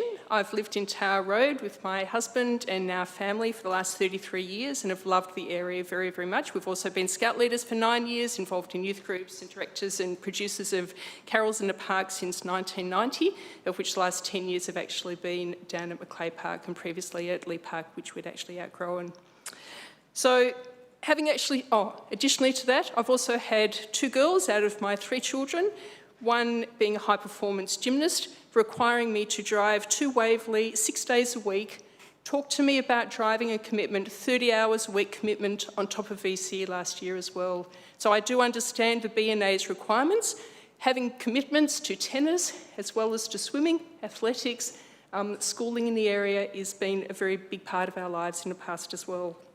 To commit a large part of Birrendara public parkland to a singular use solid surface for any specific purpose or activity for only a few hours per week when other options are available and current facilities are significantly underutilised is very, very concerning. The current traffic difficulties experienced on Belmore Road, Buchanan area and all of North Balwyn as a result, in addition to other streets, is extreme every Saturday morning. The risk for very young lives of children actually dodging and crossing roads, pulling out behind the back of cars, running in front of the parents' cars and trying to make it across Belmore Road because they can't wait for the traffic lights either way is also of great concern. It is recommended that we actually look at the use of optimising the current facilities. There are possibilities beyond just Saturday. It doesn't have to actually encroach on a scouting group. It doesn't have to encroach on all the other activities that actually happen for parents as well. But there are other options that we can actually consider. If we actually think about investigating possibilities, we do actually have lights on 3 courts. 8 courts could be lit and available until 6 o'clock, a bracket of time from 4 till 6 in an evening or 6 till 8 in an evening as well, breaking up your groups. In gymnastics, we actually have a whole network of gymnasts Australia-wide. We don't actually operate within one small centre. Developments for Waverley Gymnastics Club, which I've been a part of for the last 9 years and 13 years in high-performance gymnastics, has taken 12 years to actually come to fruition, and it happened this year. Management of the number of cars and traffic is a huge impact on the local area. The available of alternative sites in addition to the 4 that are being proposed is really important. The option of indoor training, really important for young girls. Training in cold, wet areas and in Melbourne, where we have 9 months of the year in cold and clement weather, is not ideal for any person. The usages for Oval 5 are significant. The high school uses it for the whole of their divisional cricket sport throughout the year, or when the cricket season's on. The primary school actually use it for all of the inter-school sport on every single Friday as well. And there's always high school kids and youth hanging out there, spending time together, and especially with COVID, a section of ground that is precious. Could I get you to wind up? Yep, is precious to the actual community is really, really important. So we thank you for your consideration. Please be aware that there are other options. We just need to work through them. Thank you for your time. Okay, thank Any you. questions? Thanks, Ms. Chen. I can't see any lights, so if you'd like to return to your seat, and thanks for your presentation. Our final speaker is Mr. Nick Tragus. And Mr. Tragus should be familiar with the procedure as a former councillor and mayor. Thank you, Madam Chair. Good evening to councillors, Mr Mayor, officers. It's great to be back. I'm here tonight, not that I opposed the Burundara Netball Association's plan to Do you want to give us your name and address? Nick Tragus, 2A Grey Street, Balwyn. I'm not here opposing any sport. I'm here to talk about one key point that's very important. 55 years of age, I've actually used that park for more than 40 years. And the open space is critical in Burundara, like it is in Glen Ira, like it is in Stonington. And it's going to be even more important for future generations if we don't actually look at how we treat our open space. The green space is very important for all of us here, as is soccer, as is netball, as is the emphasis here tonight about more courts. We're not against netball, we're not against any of those sports, but what I want to say is if we don't preserve our open space, our green open space, for formal and informal use by people in the municipality, then it's going to be a detriment to generations to come. There's more population, there's more densely, we're seeing more densely populated city happening, and if we don't do something about it and be very strategic and locate our sports in places and we eradicate or get rid of the green space then and convert it to hard surface, then we're in trouble. So I think this is more about looking at alternative sites, satellite sites, like the Kew Recreational Centre and other facilities, as a way of meeting the needs of the Burundara Netball Association. And as a supporter of the Burundara Netball Association back in 2005, I think they're a great organisation, but it's important that we balance the importance of green open space. That is paramount for future generations, not only the current. So thank you, councillors. Thank you, Madam Chair, Mr Mayor, officers. That's all I've got to say. Thank you. I can't see any lights on. Thanks very much, Mr Tragus. So that takes us to the end of our speakers, and I'll hand back to Mr McHugh to respond to any issues raised, or Ms McLean. Thank you, Madam Mayor. I'll just start off in relation, first of all, to Nancy De Silva's concerns that she raised about not enough work having been done on the BNA's proposal, and also about the matter of independent consultancy and working in a holistic way in terms of netball. So in terms of the work that, thank you, that has been undertaken, it has been extensive. It was very important that officers understood all the implications of BNA's proposal. So we looked at certainly the use of the ovals, the use of the open space, what the needs of the residents and the different sports codes that are actually present on Macleay Park. We looked at also the traffic and parking issues, and we did use an external consultant to undertake extensive community consultation with local residents, clubs and BNA. We were cognisant of amenity issues that presented for residents, and a very important focus is Council's policy as well about the sustainability of the infrastructure that is already there for sports, and how it is possible to make the best utilisation of that infrastructure to ensure that a balance is able to be taken for the whole community. This report was also informed by Council's strategic directions as set out in the Sport and Recreation Strategy. So while the report is about BNA's proposal, I would like to also address the notion of an independent consultancy to understand demand across the board. So the current Sport and Recreation Strategy considers all of the sports codes holistically to be able to set strategic actions for sports across all of Boroondara. Boroondara is an inner city council, and it is no small feat to balance the needs of all sports codes, understand the potential synergies between sports, the needs of all interests, genders, ages and background, as well as understanding our community's needs for access to open space, for unstructured use and enjoyment, as well as understanding the impact on the local residents in terms of amenities. We do face a very different scenario at Boroondara from a council such as the City of Casey, which was referred to, who do have the benefit of plannable space to be able to meet needs. The Sport and Recreation Strategy was undertaken through an extensive household participation audit, which was conducted by external consultants, as well as demographic analysis, again conducted by external consultants. Certainly we spoke to clubs, state sporting associations, state and federal government to form that sport and recreation strategy.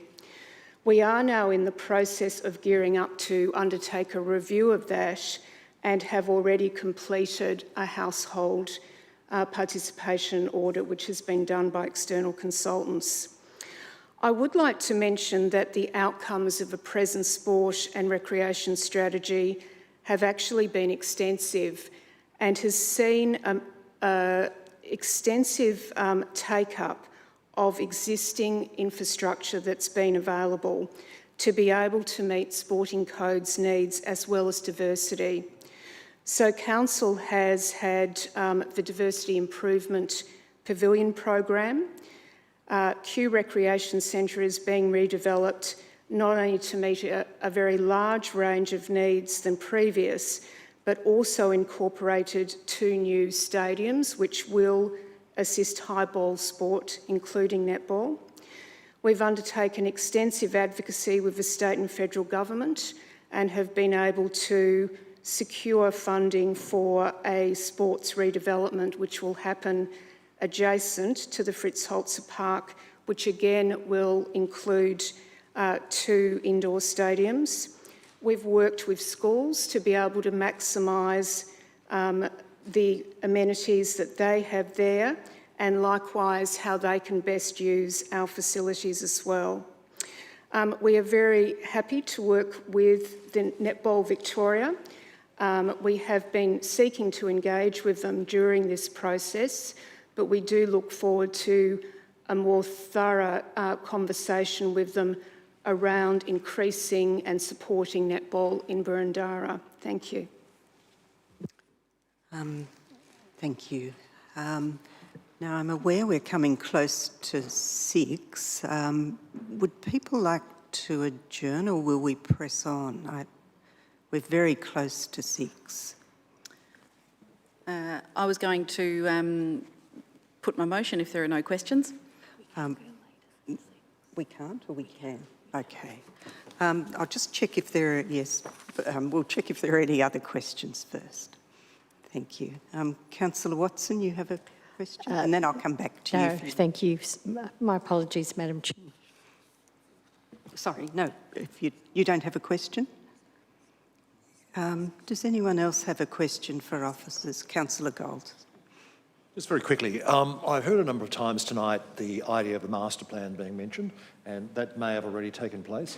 The suggestion tended to focus on the side of Oval 5, or Area 5, and there seemed to be a number of groups agreeing that that was a possible location for the additional of additional netball courts, although it may run foul of what the scout groups are trying to attain, because I suspect that's green open space they need to use.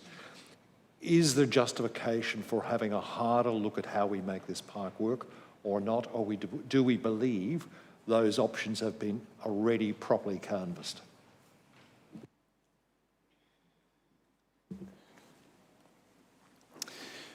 Oval 5 is allocated to a number of sporting clubs, as well as you've pointed out, the scout use and particularly the passive use as well. So I think regardless of what you would look, or how many courts you would look to place there is going to be an impact on sporting use and very much so passive use as well.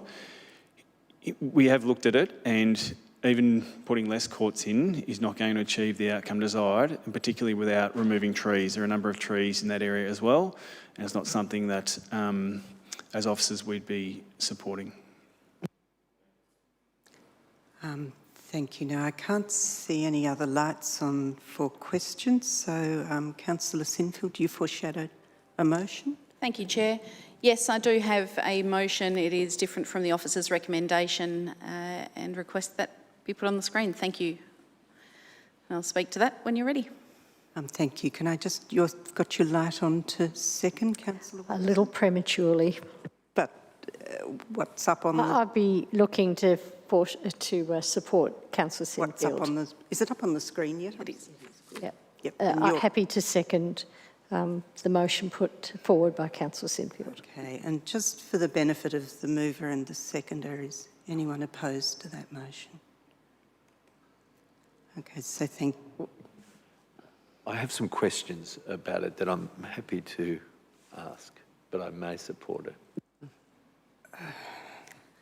Okay, so we'll need to keep this fairly brief because we're not actually in the debate question time, but I'll allow one quick question of officers. Look, I don't know what the appropriate time in the process for asking. It's just a couple of comments about having read this motion and whether Councillor Sinfield wants to consider a couple of additional words, and I don't know if they're in line with her thinking. So I'm not sure the appropriate time. Shall I perhaps speak to my motion and see whether that answers Councillor Franco's question? Yep. We've got a seconder in Councillor Watson, so yes. Would you like to speak to your motion? Thank you, Chair, I will.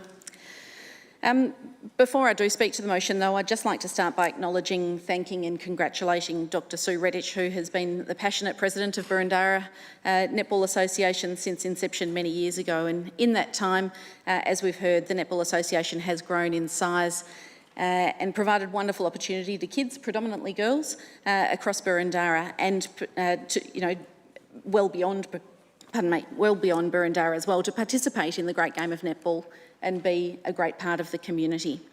So thank you, Sue, for your dedication to netball and the time and energy you have put into advocating for your league. I'm not sure if you're here tonight hiding around the corner or streaming online. We may not be in agreement on everything, but we're both passionate about sport, and we have very much to thank you for. Sue has stepped down in the last week, and I think it's important to acknowledge her contribution in this formal way. Additionally, I'd like to congratulate Meg Hopper, who has been appointed the interim president of the association, and I wish Meg and the committee every success. I personally played netball for many, many years, and my 9-year-old daughter is a netballer. So too is my 11-year-old son. However, I must add that this does not present me with a conflict of interest. I'm not a member of the BNA, nor have I ever been, and my children don't play in the BNA, nor a competing league or club. So the growth of netball has presented us with challenges as a council in my almost 5 years here now as the Cotham Ward councillor, but so too have the other neighbouring sporting codes and other tenants in the Myrtle Macleay Park precinct. Presented us with challenges over that time too, and that's great to have those problems with so many people wanting to play sport. And with challenge comes opportunity, and I welcome the increased participation in sport more broadly in recent years, as it's truly a great problem to have from a community health perspective.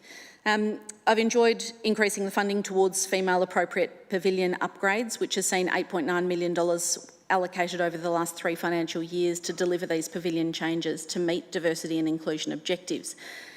An opportunity for netball was viewed favourably by our federal member last election, as we've heard, and grant funding made available. And I note that the site, as was mentioned by officers earlier, was not specified in the announcement. And the intense use of netball courts at Macleay Park was already at peak, as far as the community is concerned, and many others, and the precinct struggles to handle more, particularly on a Saturday. We continue to hear that from the community in this most recent survey. We've endeavoured to find alternate locations for netball courts in the city, and several sites have been investigated. And I'm delighted to see that the new Q Rec Centre will, for the very first time, have a couple of indoor highball courts, providing an excellent indoor training opportunity for netballers and more across Boroondara, particularly during the inclement months, to increase that court time. And I look forward to the opportunity that will present for netball, such as holiday camps in the July school holidays, which my kids would be very keen on right now, providing a new indoor venue in Q Rec, no doubt appealing to increase participation and opportunity. Netball is an all-year-round sport, not a seasonal sport like football in winter and cricket in summer. And it's an all-weather sport. Seldom does it ever get cancelled, much to spectators' and parents' disappointment, I must add. Even in heavy rain, I've been standing out there on the side of the court with an umbrella as the kids run around and have an absolute ball. But it's unless the court surface is unsafe, the game goes on. So the provision of an indoor training venue for the depths of winter, like what the Victorian Netball League players have at Baldwin Sports and Aquatic Centre, has improved facilities at Macleay Park. With the addition of things such as spectator shelters and seating, will be welcomed, I'm sure, by many, and I hope that we can deliver this for the netball community. I've received hundreds of emails and calls in recent weeks about this proposal to Council by BNA from all sorts of stakeholders on both sides of the debate and in between, some of whom join us here this afternoon, and thank you all for participating in democracy and having your say, and providing us with your observations and thoughts. We've received nearly 800 formal survey responses, which is quite phenomenal, and many of the submitters have really spent much time and effort trying to provide solutions, drawings, plans and ideas on how we could improve the precinct, and I thank them for the time that they've put into it. It will be a great foundation for the master planning of the site, which I hope that we can do, and I foreshadow the budget bid to achieve this in 22-23, as is carried over from the officer's recommendation into clause 2D of my proposed motion on the screen.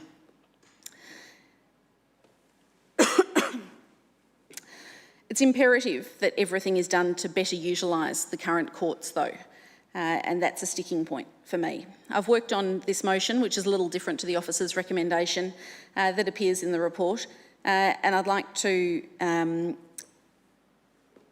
highlight that, as Ms McLean said earlier, that Council is underway in doing the sports participation survey has been done, but to inform the new sports and recreation strategy, which will also be informed by clause 2D with the engagement of an external consultant to provide us with greater information and clarity there.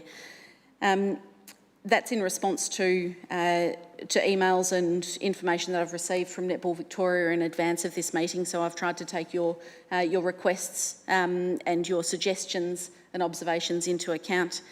In addition to the master plan for the precinct, to be informed by a traffic study, which is also covered off in clause 8 of that motion. So I feel that the motion that's on the screen is consistent with the objectives of the funding, whilst trying to strike the right balance of all of our stakeholders. And before I close, I'd just like to again thank the community and submitters who have joined us here this afternoon, but also thank the officers who have worked so diligently on this report. It's been a particularly difficult and challenging report with time constraints, and other projects have been pushed to the side a little bit, and I appreciate your dedication to this. I think it's an excellent report, and I'd like to acknowledge your professionalism and thoroughness in doing so. So I commend this motion to my colleagues, and I hope that I've answered your questions in advance, Councillor Franco, and I hope that this is supported. Thank you. Thank you. So look, I'll just check whether the seconder would like to speak now or reserve her right. I'll speak now. Thank you, Madam Chair.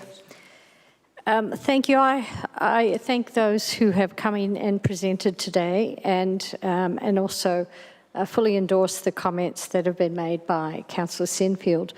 I heard a number of things that were of concern to me today, and one of them was about satellite sites. And I'm a parent who was very involved with the Baldwin Blazers. I had 3 children who coached, played and reffed, and you have an interesting mosaic across multiple sites, and it was done extremely well.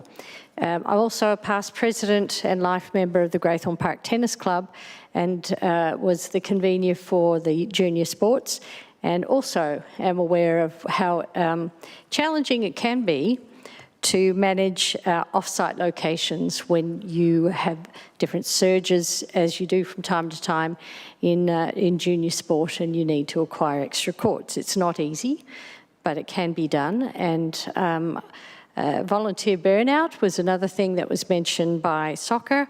That happens from time to time, and it's up to a good committee of management to manage that problem. And it wasn't one that I experienced with having an entire committee resign, but it's also one of the challenges of volunteer organisations. I was quite concerned about Netball Victoria raising the issue of state competitions, and the reason, one of the reasons given for wanting to have courts in one location.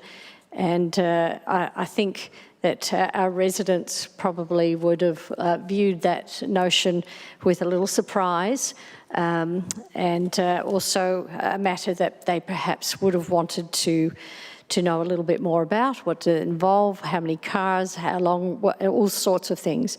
I also want to let everyone in the council, around the council chamber, know that all of the residents who spoke, all of them, live in the Maranoa ward. They're all long-term residents, with the one exception of former councillor Nick Tragus, who was the Maranoa ward councillor, who has moved into the Cotham ward, the adjoining neighbour. And of course, we all know that Macleay Park resides in Cotham ward. I'm a Maranoa ward resident. I've lived in the area for 20 years, and I echo the concerns and have seen many of the things that the residents raised as concerns with us tonight, well, this afternoon. I think the sun's down, we can say tonight. And I absolutely welcome a further report on traffic and management conditions. So master planning, definitely something we need to do, and I'd like to wrap this up by saying that I support Councillor Sinfield's motion before us tonight, and would urge my fellow colleagues to support it also. Thank you. Councillor Sinfield, you forgot to say something, or you have a concern? No, I just forgot to turn my light off. Thank you, Chair. Thank you. Okay, Councillor Franco, you were seeking a couple of different words. Would you like to? Yes, look, it's just clarificatory and it's minor. So, firstly, I welcome Councillor Sinfield's revised motion.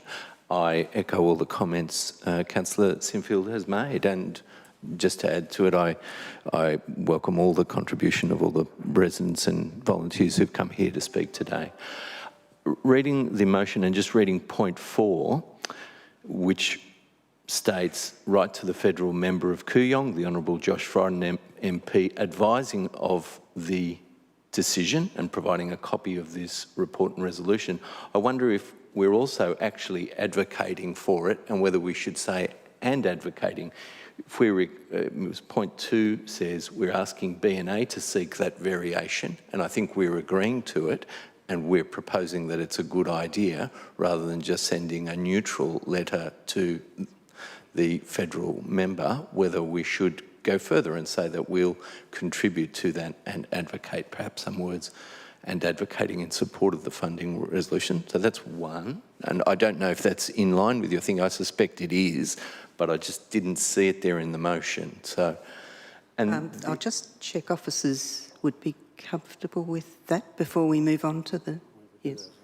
Yes, okay, thank you. Yes. I'm actually looking to Councillor Sinfield to see whether she's supportive of that. And the other one, look, and I just opened this up, having listened to the debate, point D, engaging the external consultant, which I think is a good motion. I support that. But it says to analyse netball demand, and whether we should say also, and court provision. But just in terms of having those external consultants and adding to the firepower, if we get that funding, and if council engages them, otherwise we might just be limiting ourselves in that brief that's given. But looking to you to see what you think in relation to that. Councillor Sin? Yes, our CEO would like to make a comment. Thank you, Madam Chair. I just wanted to make the observation, if you go to the next step being proposed by Councillor Franco, you're actually taking the issue outside the broader question of how we deal with the demands of all sporting codes. So if you ask a consultant to talk to you about court provision, now you're actually moving to potential solutions, but in the absence of looking at the breadth of all of the various sporting demands in the city. So the critical thing here is to keep the work we do in the context of having to satisfy a whole range of competing and sometimes conflicting demands, which is why I think it's important that the demand certainly be provided by a consultant, but I think asking them to go to the next step of talking about court provision is probably taking it out of context of the broader strategic approach we need to apply. Councillor Franco, are you satisfied with that? And we go back to Councillor Sinfield in relation to your first point? Yes. Thanks, Chair. We might seek some words that reflect. I think it was fairly minor. Look, my suggestion is that, in fact, that can be demonstrated on the assumption that the motion is passed shortly and the level of support is there from the chamber. And I think the level of detail could be covered in the covering letter from the Mayor or from the Chair or in whatever form it takes. I don't think that it's necessary to specify that in the motion. If you're satisfied with that, I am. Thanks, Chair. Okay, you're comfortable. Thank you. And I don't see any other lights on for anyone to speak, so I'll go back to the mover to... Oh, and Councillor Watson, you'd said something, so we'll go back to the mover to wrap it up. I don't think there's a need to wrap it up. I think the officers have presented an exceptionally detailed report and the questions have, I think, largely been answered, so I'm happy for the motion to be put. Thank you, Chair. Okay, thank you. So, councillors, I'll now put the motion that's up on the screen. All those in favour? That's carried unanimously. Thank you very much.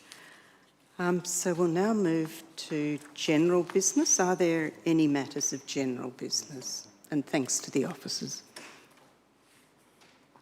No matters of general business. Thank you. Any matters of urgent business? No, thank you. And there aren't any matters of confidential business? No, thank you.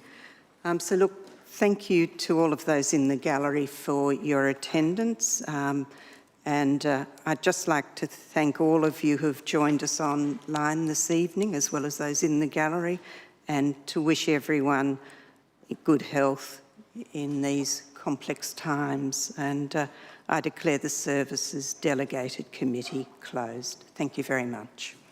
And we'll now be breaking for half an hour.